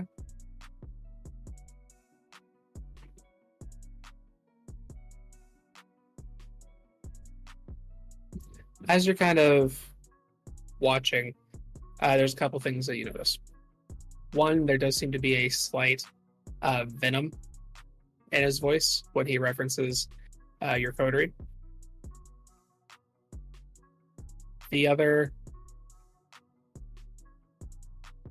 you have heard about some of the aspects of their relationship, and you know Victor is not one to be ignored. And if he has not heard from Gray at some time, if he's not involved, he's at least putting on a face regarding the anger he's feeling. But there is something, he's clearly hiding something. Well, it's a shame. Thanks for letting me know. I guess I'll have to look other places. Have a good evening. Have a good evening. I'll head back over to my coterie. He returns to shifting his attention toward Drake. As you regroup, I'll subtly nod towards the last winner. We get him. Okay. We should go talk to him and see about his prices. Wait yet. Wait yet. Don't go directly. Yeah, because I'll glance back at Victor, whose attention is on Drake. I don't want Victor knowing that we have an interest in him.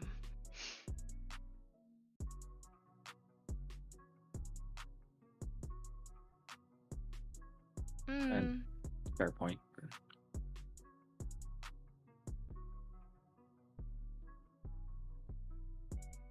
about that moment, you'll see Drake moving down from the stage as the next couple fighters are getting ready. And Victor just kind of swiftly moves from the wall and approaches. Drake, as you've gathered your things, you're waiting around for whatever you're going to do again for the evening. You hear someone kind of move up beside you. But aren't you just darling?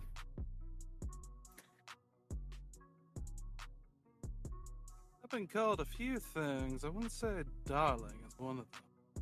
Who might you be? He holds his hand out. Victor Adams. Drake looks at it for a second, raising an eyebrow. Or taking it strongly. All right, Mr. Adams. What can I do for you? Well, I happened recently to find myself in need of talent. And you certainly fit the bill. Are you by any chance interested in modeling?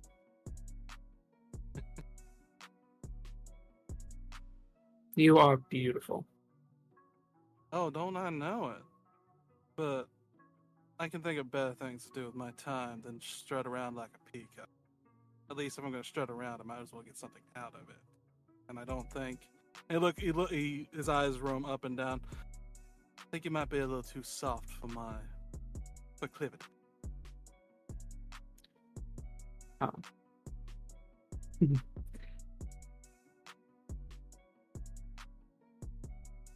I'm sure you'd find that's not an issue. However, I do find people who work for me aren't entirely happy if they're not paid. You would be compensated. And I have many connections.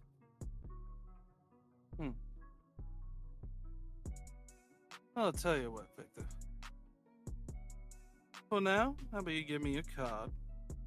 And if I think I have some need of that, I'll let you know, and we can probably work something out. How's that sound? He reaches into the breast of his jacket and pulls out a card and kind of puts it in your hand and then slowly pulls their hand back as they drag it across yours. Yeah, you're soft, all right. And he'll flash it. When was the put it last into time his- you tended a garden? His eyes immediately lock down on Victor. It's been some time, hasn't it? I look forward to hearing from you. A word of advice. Be a bit more mindful of your words next time. Shall you?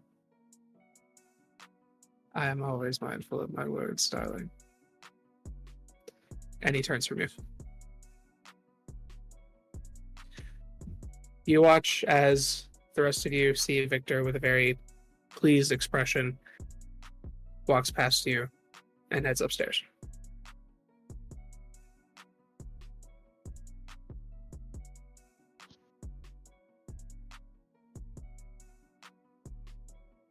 Should have tied him to something and left him in the fire. Well, People would have actually suspected something then.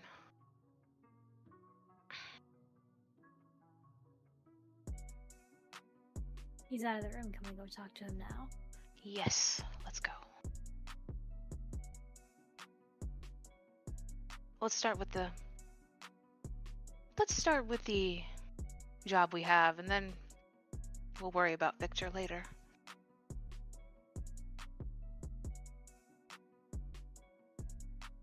Sophie will follow Maggie and Matthew, but very close behind them. She seems very uncomfortable with the amount of people and the rambunctiousness of the crowd.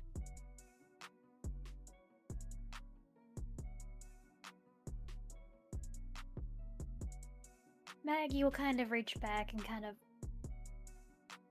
pat Sophie's arm.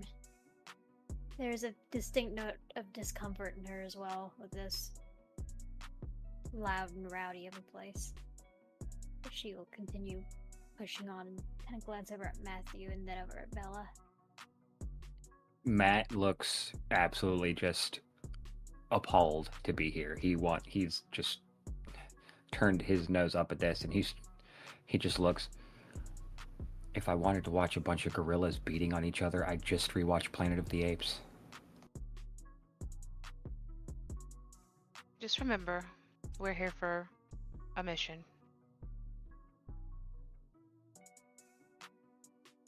Yes, and usually these kind of exchanges take a moment, but we can be in and out fairly quickly. Finally, you close the distance. And Drake, it's very clear a group of people have just walked up on you. Drake will have been staring at the business card for a second, kind of indenting it before he puts it away. Turns. I'm popular tonight. Who might you be? Maggie Lewis.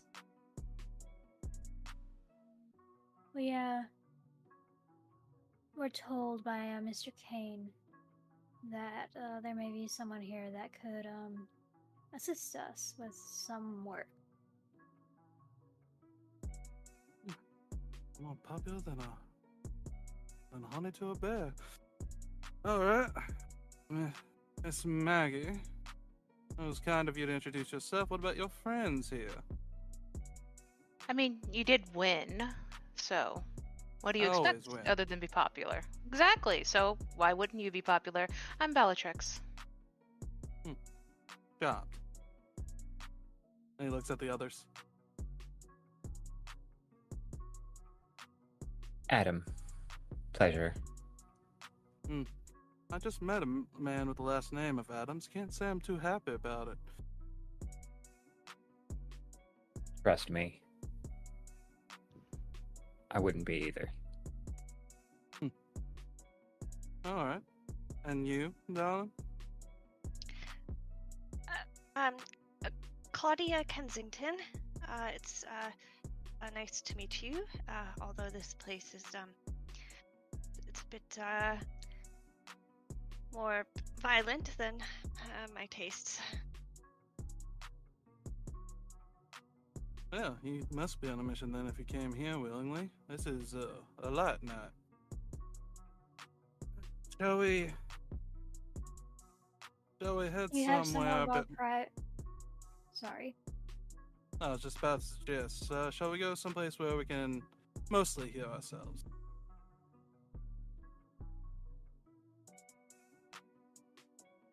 Excellent idea. When in Rome. Is there There's a anywhere coup- private in this area? There's a couple areas in the back where people can have more, more private interactions with one another without the noise. It's very soundproofed. When you step inside, they're kind of like a very dark, almost appearing black walls with these kind of brown leather seats that seem to be attached to the walls themselves going around. When the door comes closed, almost everything outside goes quiet.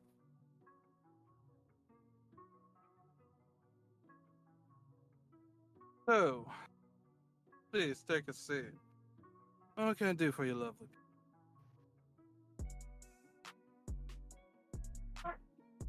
Well, we've been tasked with some heavy lifting, and sadly we lack anybody with the ability to really lift anything heavy. So we thought we would go window shopping and see if anything struck our fancy. Oh, I strike your fancy, do I? Well, as my friend here pointed out, and he'll just kind of motion to Bella, you did win. But that doesn't necessarily mean you're who we want. Just because you won once doesn't mean you'll keep winning.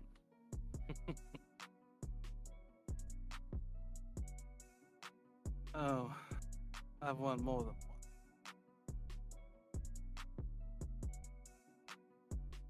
So, tell me about this job of yours. And he leans back, crossing his arms.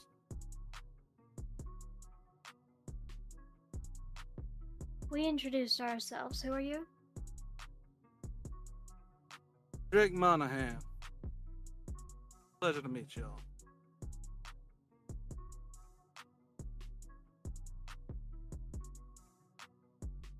This kind of looks to Matthew. This job is delivery from north to south. We need to make sure it's safe and secure. Is it Bit of an supposed to be escort. going north?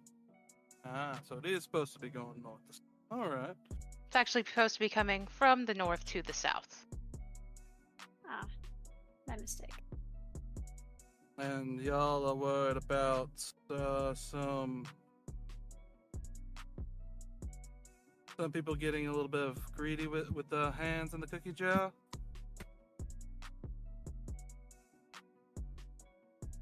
Something like that.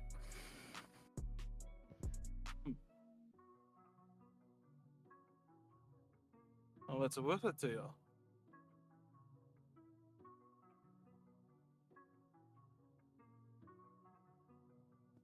We have some very influential friends. What do you want?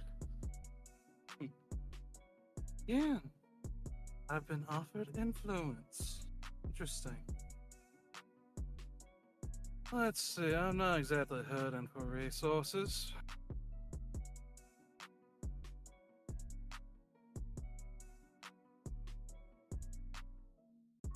Well, you know, I could use a nice little space to finish setting up. I've not exactly been able to make this place a home quite yet. If you wouldn't mind me kind of giving me an area that I could call my own, I might be willing to use something more solid.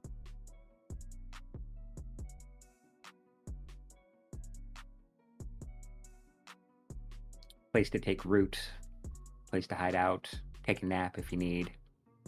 Something like that. I think root is a good way to put it.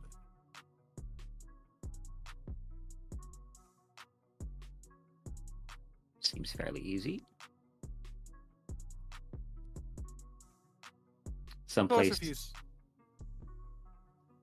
Someplace you won't have to worry about being disturbed or disturbing others, perhaps. Because he'll just kind of... You seem very energetic down here. I wouldn't call it energetic. The city hasn't really put up a challenge yet. But who knows, maybe there's someone still out there. Of course, if y'all screw me, I think the cost of that should go without saying.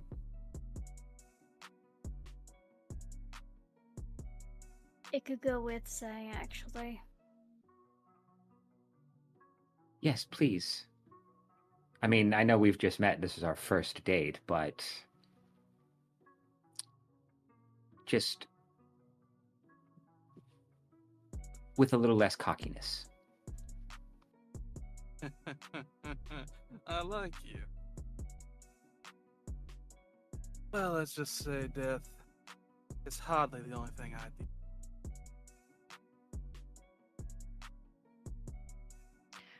There is at the cigar shop that recently has changed owners.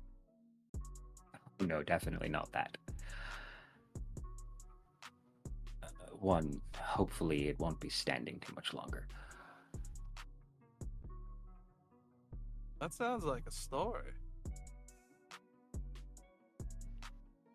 Again, first date. Maybe later, if you stick around. Well, you all seem like you've got... You want this job done, so... For now, how about we get to work, and I for now trust that you're not going to screw me. Do you Sound good? usually... Is this the first time you've done a job like this? Oh, no.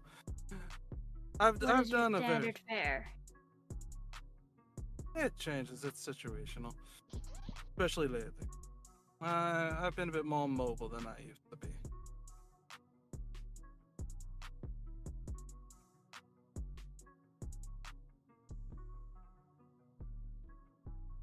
So you don't want to be paid up front.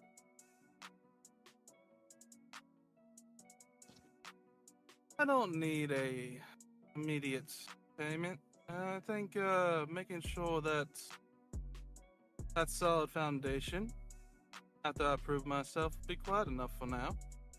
The unpleasantness has already been handled and stated, so... And once I think you'll see what I can do, more than just bopping a meathead on the head, I think they'll pretty much solidify my worries.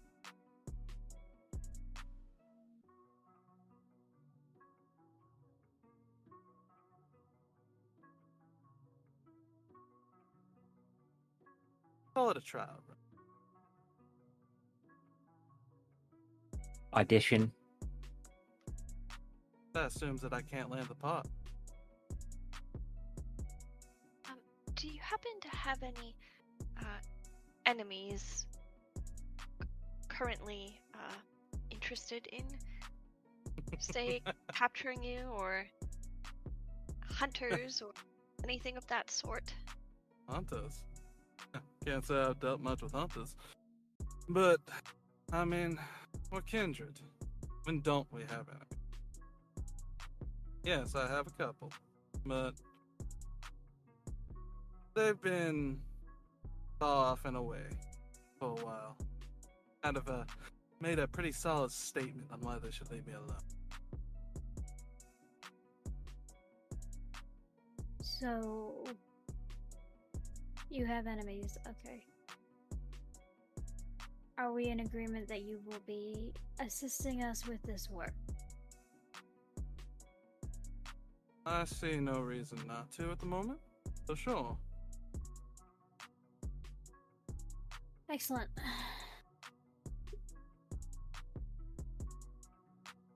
I'm sure we can we will get you more details when we have them. The job will be occurring in a couple of days, at the end of the week, actually. Drake will raise a finger. So I'm curious, Pinky over here has been a little bit quiet. What's on your mind? What do you want to know? Well, I do know usually the quiet ones are the ones that listen the most, which means that you have your own opinions. Saw what you could do once. Like to see what you could do again. I suppose if all goes well with this mission, you'll have your place.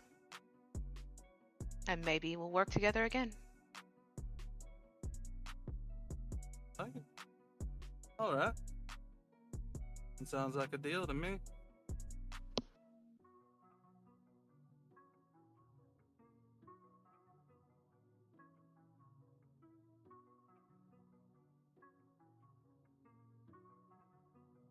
Of course, we can discuss it in greater detail when it comes closer to it. But so far, yeah, I think he'll do.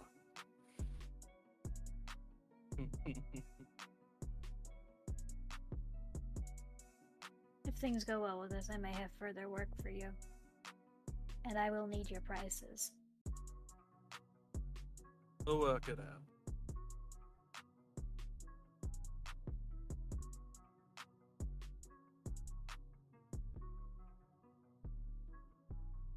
She kind of looks around.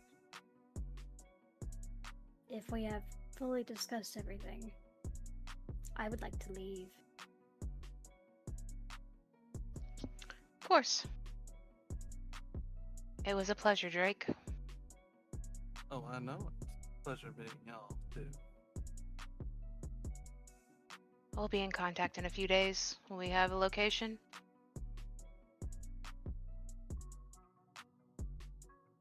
Good. Do you have a location or anything that we can reach you? I'm here most nights. I can probably leave something with Mr. King if I need to. He pulls out an old flip phone. I suppose just you could put your number on here. I don't really care much about it.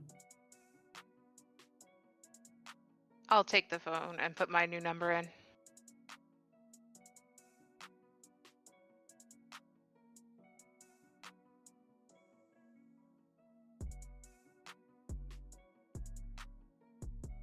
Once again, it was a pleasure. I look forward to working with you. And Yeah, oh, sorry, go ahead. no, go ahead. And Matt will be standing up. Yes, that sounds good.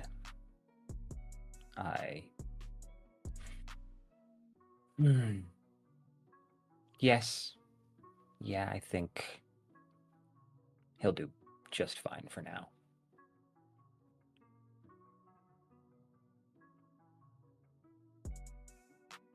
Drake will fully lean back and put his up on the table and lift his hat.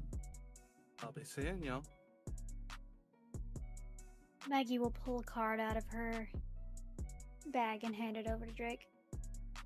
Ask for Dr. Corwin. Sure thing.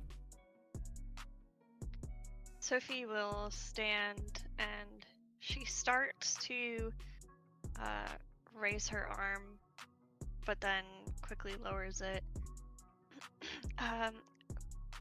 Pleasure, Drake. Radon here is a bit stifling. Maybe we should leave. I'll move to take took my arm into Sophie's elbow. Let's go, Claudia. Get some air.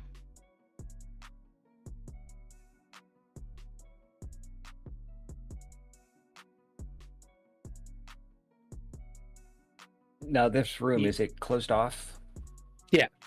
You guys Okay. are in like a closed door booth.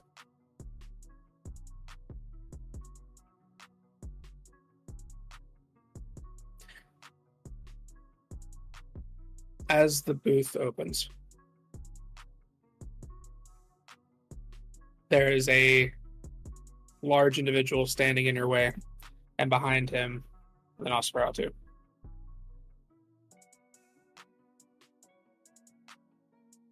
The Nosferatu, as Bellatrix and Sophie are at the door, points at Bellatrix.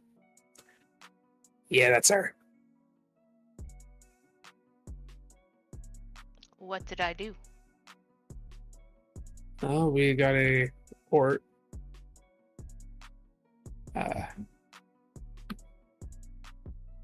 Saying that you were smuggling a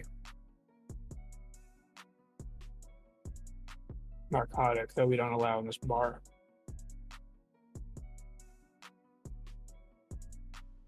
Can Drake hear that from where he is? Yeah, it's like 2 feet from you.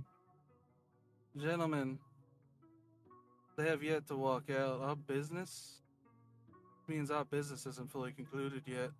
You want to start problems when I'm handling things. You're going to have a problem with me. And you're not going to like having a problem with me.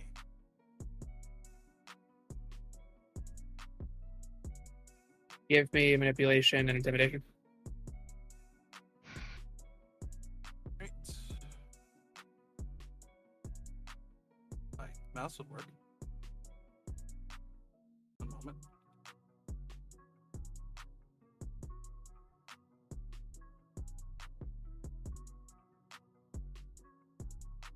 There we go.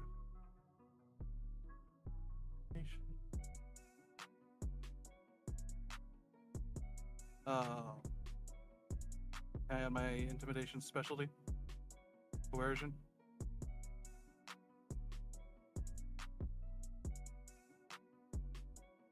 I don't think so in this case.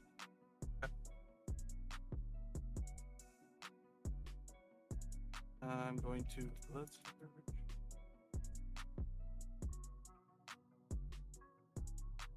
hunger.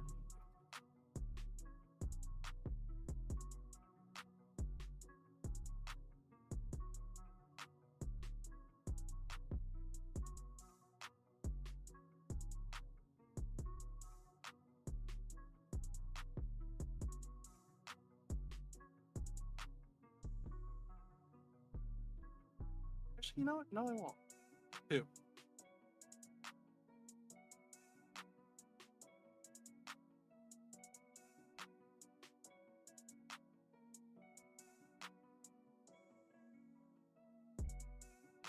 Drake. Rules is rules.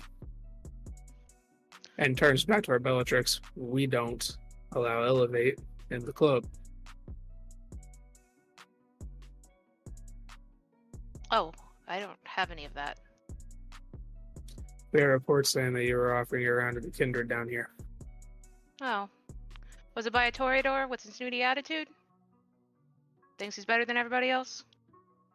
He gotta get something against me. Do you want to check? I'm afraid we gotta. Great. Well, he might have planted it on me, I suppose, but let's deal with this. We were with her the whole time. She wasn't doing anything of the sort.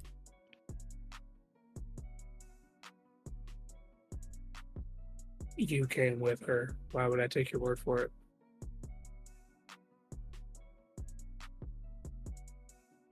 Because do I look like the sort that would actually deal with that sort of company? Why All would you shapes and believe? sizes. So, would you believe the word of a random kindred or the whip of Clan Markavian? I'm using my status. This is still Camarilla territory, correct? It is. Yeah, I'm using my status.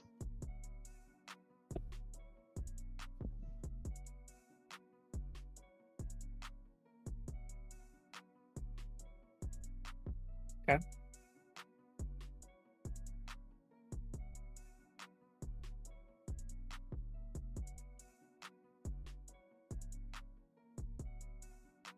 Go ahead and give me...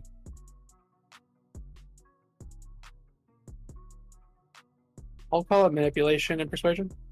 Okay.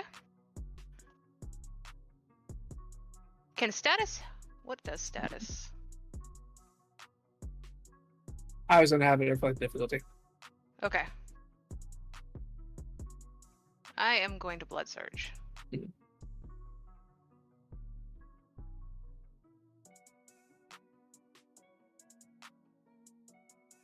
I get hungrier. It's fine. Can I have it assisted with that? Yeah, sure. Do I also roll it? Is that just add on? It is You just that add-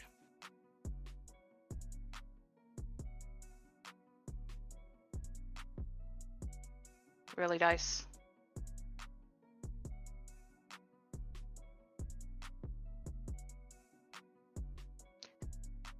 Critical success, 6 successes.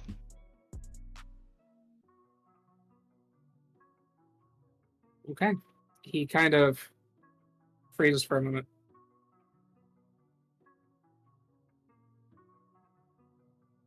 I apologize. Didn't realize you were the whip. But I'll let it slide this time. However, the rules of the establishment is if we receive a report on that, we do have to do something about it. I understand. I'll be sure not to carry any with me when I come to the establishment.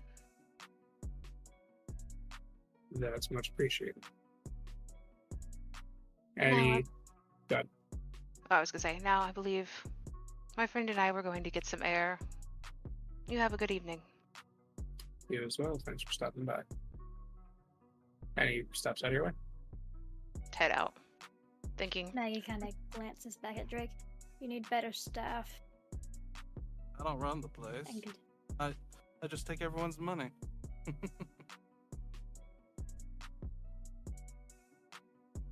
Ah, so it's an act that you pretend that you run. Yes. Understood. She continues on her way out. I'm leaving thinking, I'm gonna burn Victor's Haven down. As they go, Drake does get up and he stares at the two of them. Was it this Victor that told you?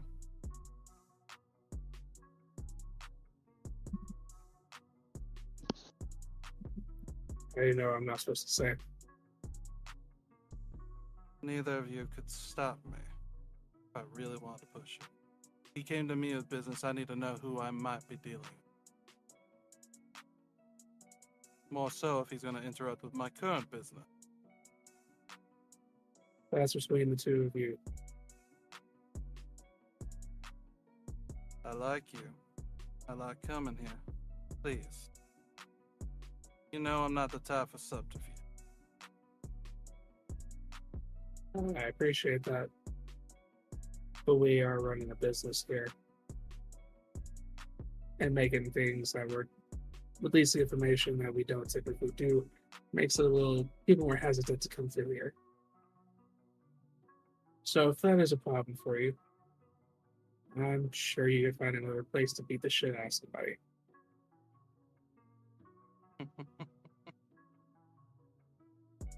Well, I'd say the silence is enough of an answer. Well, good evening to you, gentlemen. Make sure to bet on me next time. They go back to work. They go back to their posts. Now, is this are there people like being all kinds of crazy? Is there like ruckuses and random things breaking out, or is it just localized to the people fighting? Around the cage, it seems to get really rowdy, but at the moment, while the fight hasn't started yet, people have kind of died down. There's more just general conversation, has more of the feel of a normal bar. But once the violence happens, that's when people tend to go a little feral.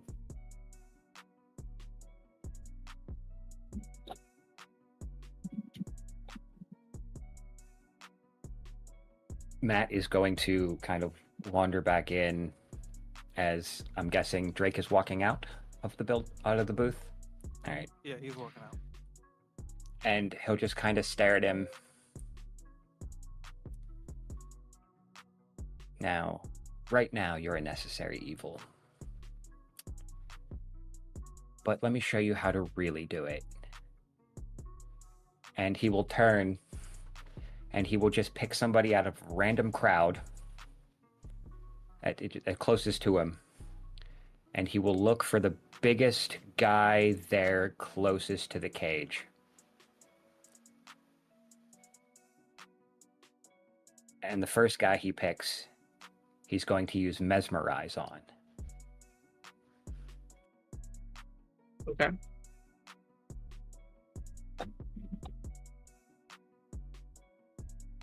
And so I will roll for that. Yes.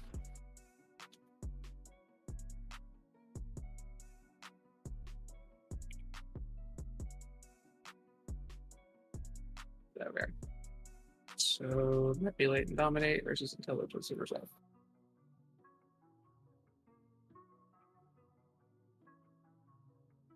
And I'm gonna blood surge.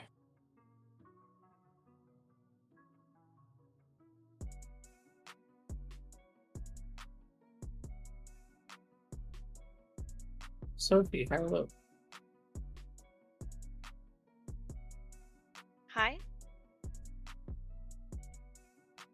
Okay.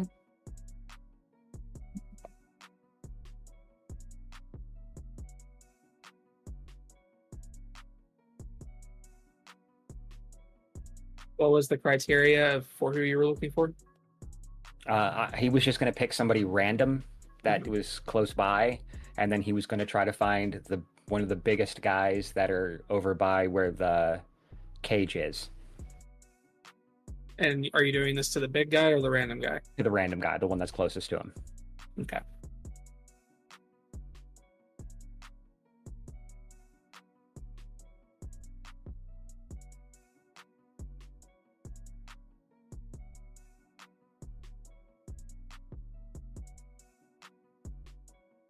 Seven with a crit.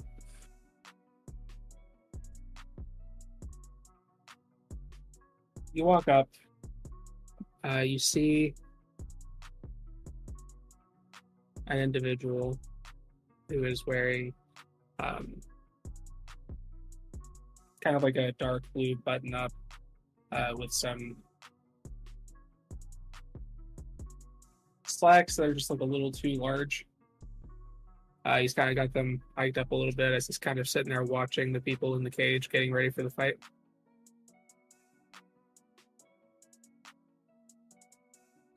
What do you command as you make eye contact and use the ability? I will lock eyes with him, and I will tell him, go punch him in the face.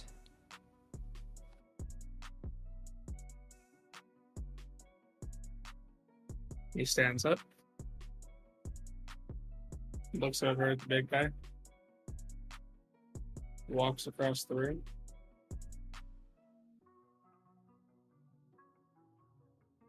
gets just a couple feet from him, kind of looks up, and then he leaps up. When he does, you see he jumps higher than a person his size probably ought to, and then comes down and slams his fist down onto the individual, knocking them down into the table behind him, and immediately begins to start a bar fight. As he's doing this, Matt is looking directly at Drake. Drake nods. Impressive. And Devlin, I would like to roll for Blink and to whip out a stake and grab Matt and have it right over his heart. Okay. With rapid reflexes to pull out the stake in at the blink.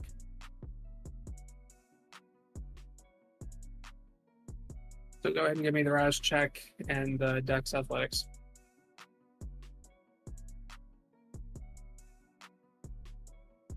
We'll blood search it.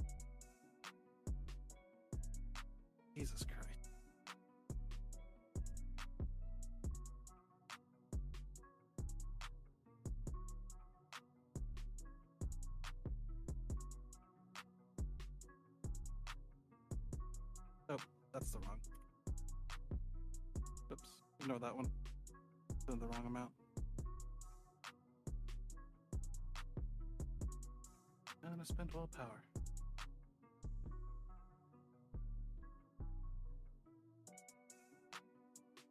Four.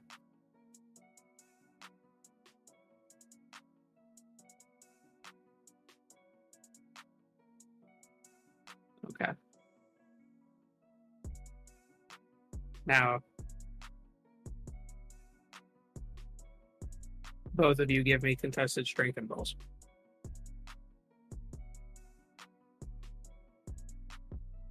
You said strength and brawl? Yep.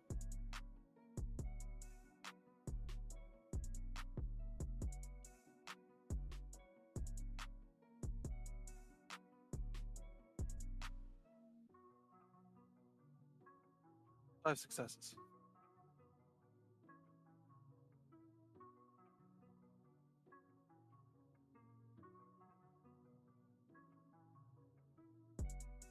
Ignore that one. That was when I put in the wrong value. Okay. 0. He nods at you, and almost as quickly as he nods, he zooms through the bar fight.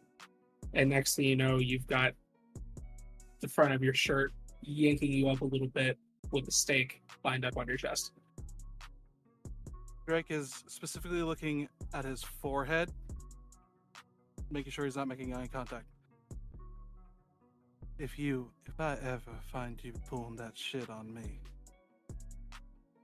death will be a release. Do I make myself clear, Mr. Adam?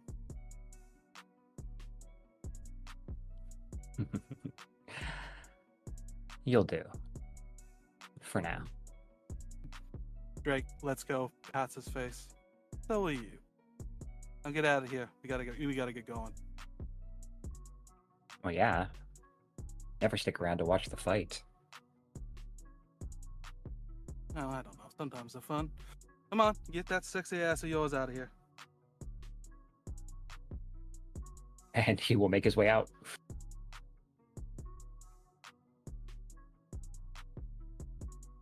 Maggie will meet him at the door and kind of peer at him.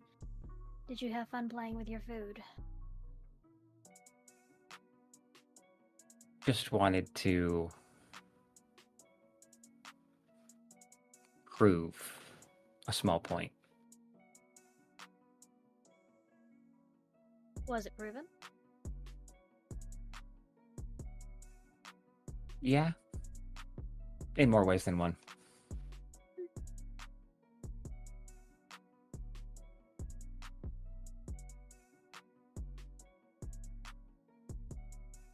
Let's get out of here. It smells like sweat and cheap booze.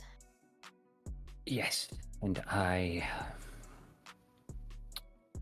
am feeling a little peckish now.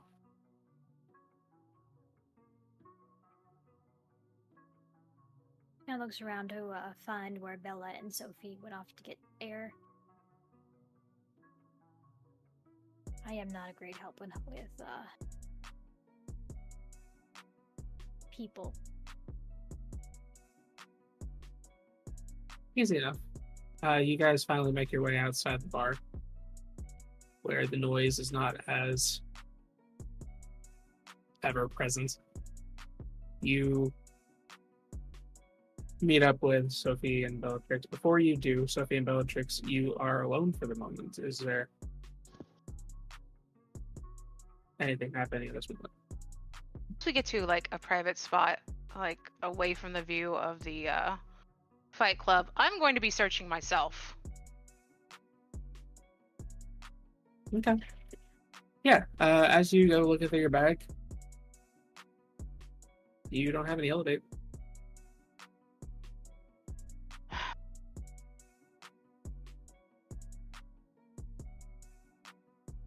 Okay. Are you alright? I'll be all right. My grandsire, you said, did he tell you, who he was. He called himself Jay.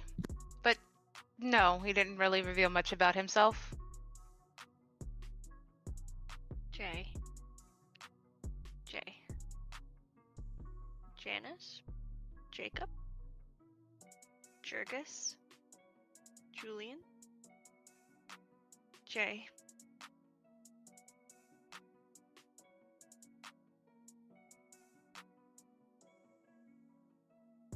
Thank you, Bella.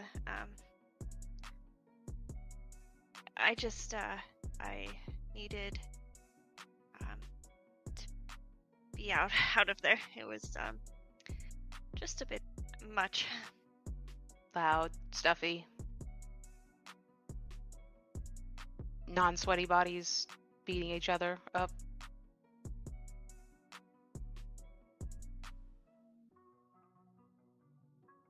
Look, I don't know what's going on with you and your family, but if you need help, like I said, I'm here. Charlie's here.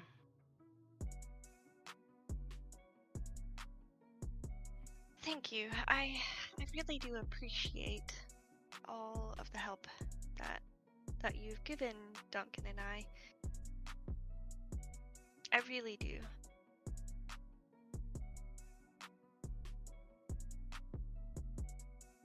Good. And I'm sorry that your family seems to be so bad. My own is great. At least my own sire. But it's not so bad.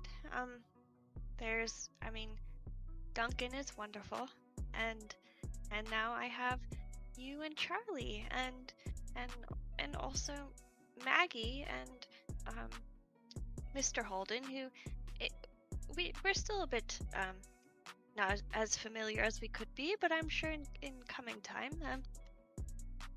we'll be great friends. I'm sure. He's going through some things right now, so he lost someone very important to him. You know.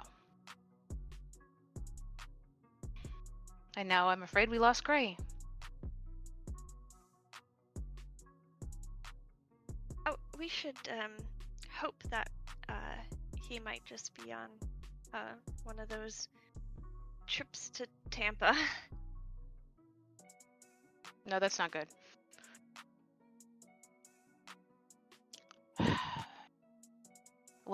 I'll find out what happened.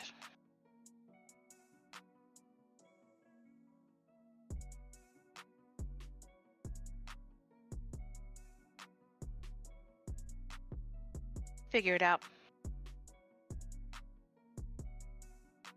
But you think you're ready for the next few days? Yes, I'll be quite fine. All right. I'll say at this point, the rest of you make your way over.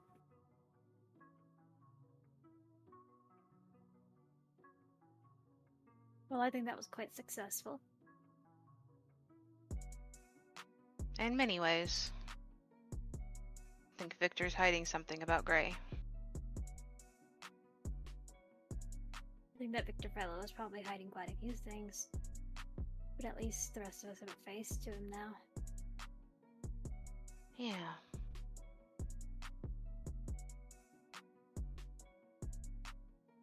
Has he been a problem for all of you before?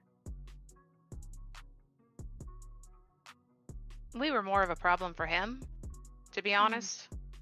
I see. Yeah. Does he know you were a problem for him? I'm sure he suspects. Well, you. He doesn't really like any of us.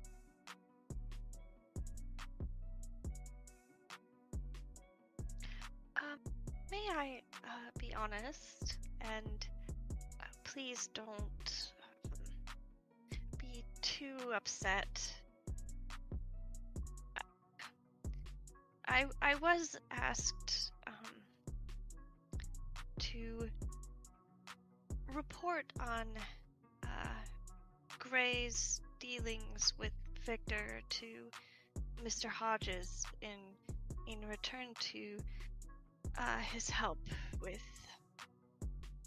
getting Duncan back. I haven't been really keeping up that side of the bargain because, well, to be honest, I feel like Hodges put Duncan in more danger than actually helping or saving him. But regardless, he did ask for that. I feel like that information may be pertinent to this situation, so I thought I would bring it up as you have come to be very trusted in my eyes.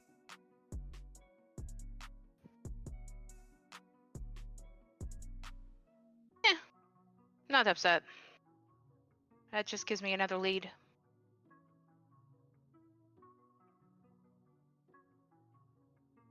Besides, Okay. you didn't report anything, so...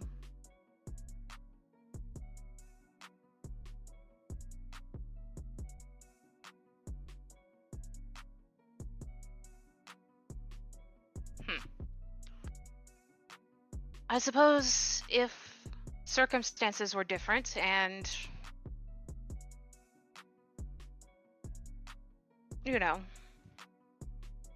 you had reported things, I would be more upset, but it didn't happen, so I'm not.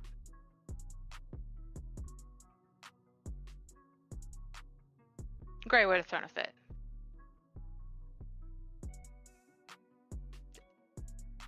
If he comes back. Gray frequently throws fits. They're just very subtle. You haven't known him very long, if you think they're subtle. And the one that he threw with me over religion was a subtle. Oh, he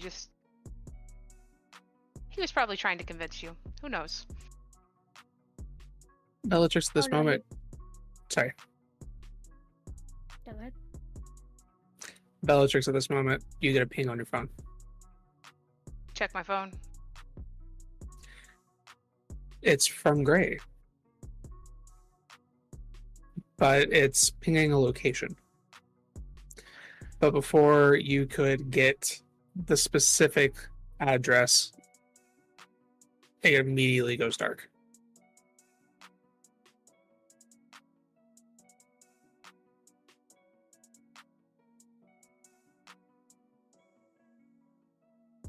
But it appears to be up in Clearwater. Or just south of it.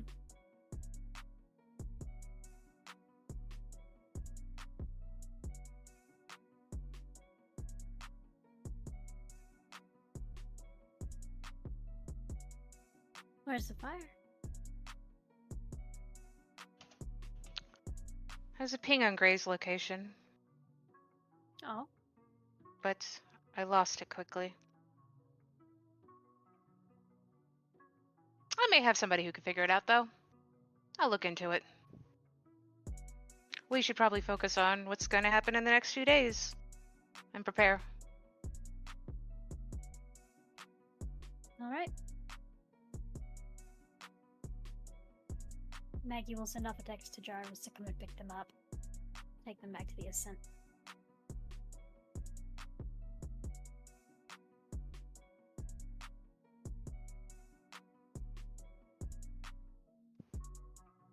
You make your way back to the Ascent. What's on everybody's mind? I'll just call on you in order. As you make your way back, Bellatrix, you first.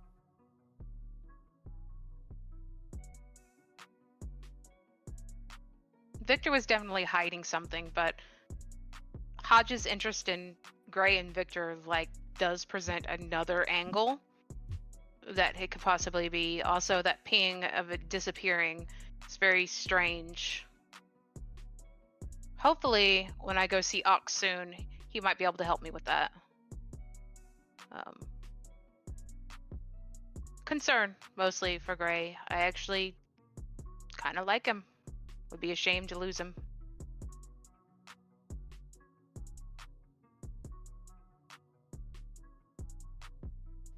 Maggie. There is some concern about Gray because she's grown closer to this coterie and she enjoys their company as people. And the sudden disappearance of a location ping is disturbing. Because usually dropping a pin and then it's suddenly dropping alludes to not great things. And she knows enough about that kind of stuff to be able to determine that. And she's kind of distancing herself from the experience at the fight club because she did not enjoy that. And she's just trying to continue to plan forward.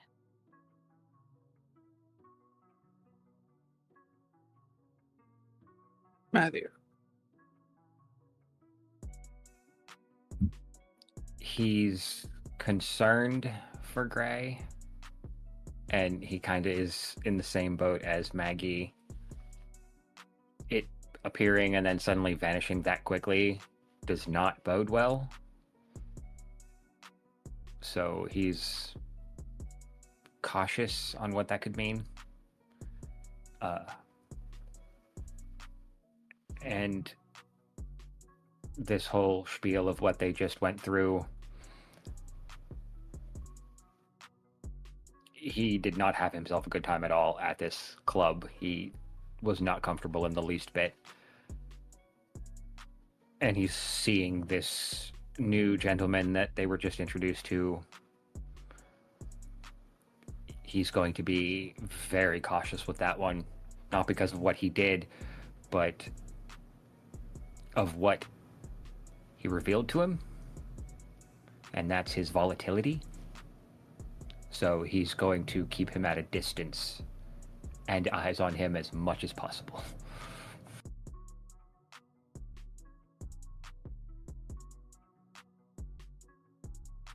And Sophie.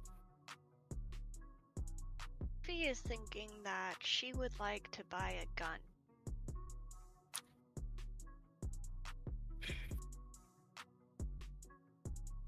Okay. You arrive at the ascent.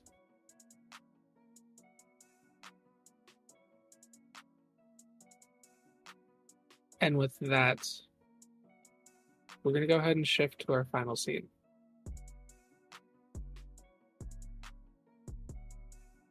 You guys break off after coming together. Going to see each other again in just a couple of days. Regrouping with Drake in order to do the job you were given. We shift a little northwest of your position to a large mansion, to a dark room, to a heel standing on a shattered phone.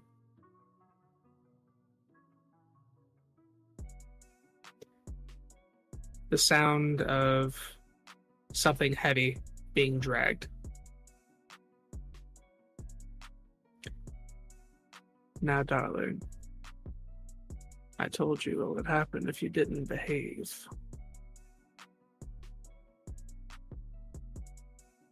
We're gonna have to tighten that collar just a little bit.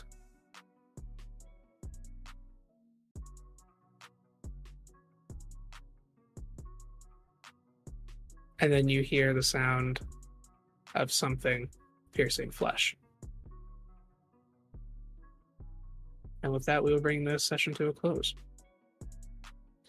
Thank you, everybody, for tagging along so far. And Truck, welcome back. Looking forward to exploring Drake's story alongside with the rest of the coterie. We will see you all in the next chapter.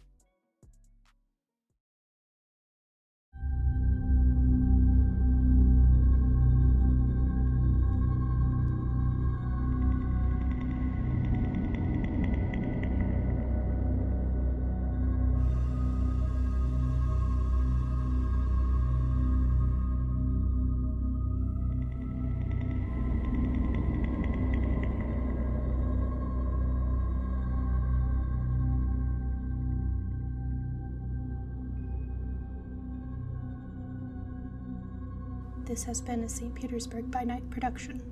Bloody Strings is produced in agreement with the World of Darkness and Dark Pack.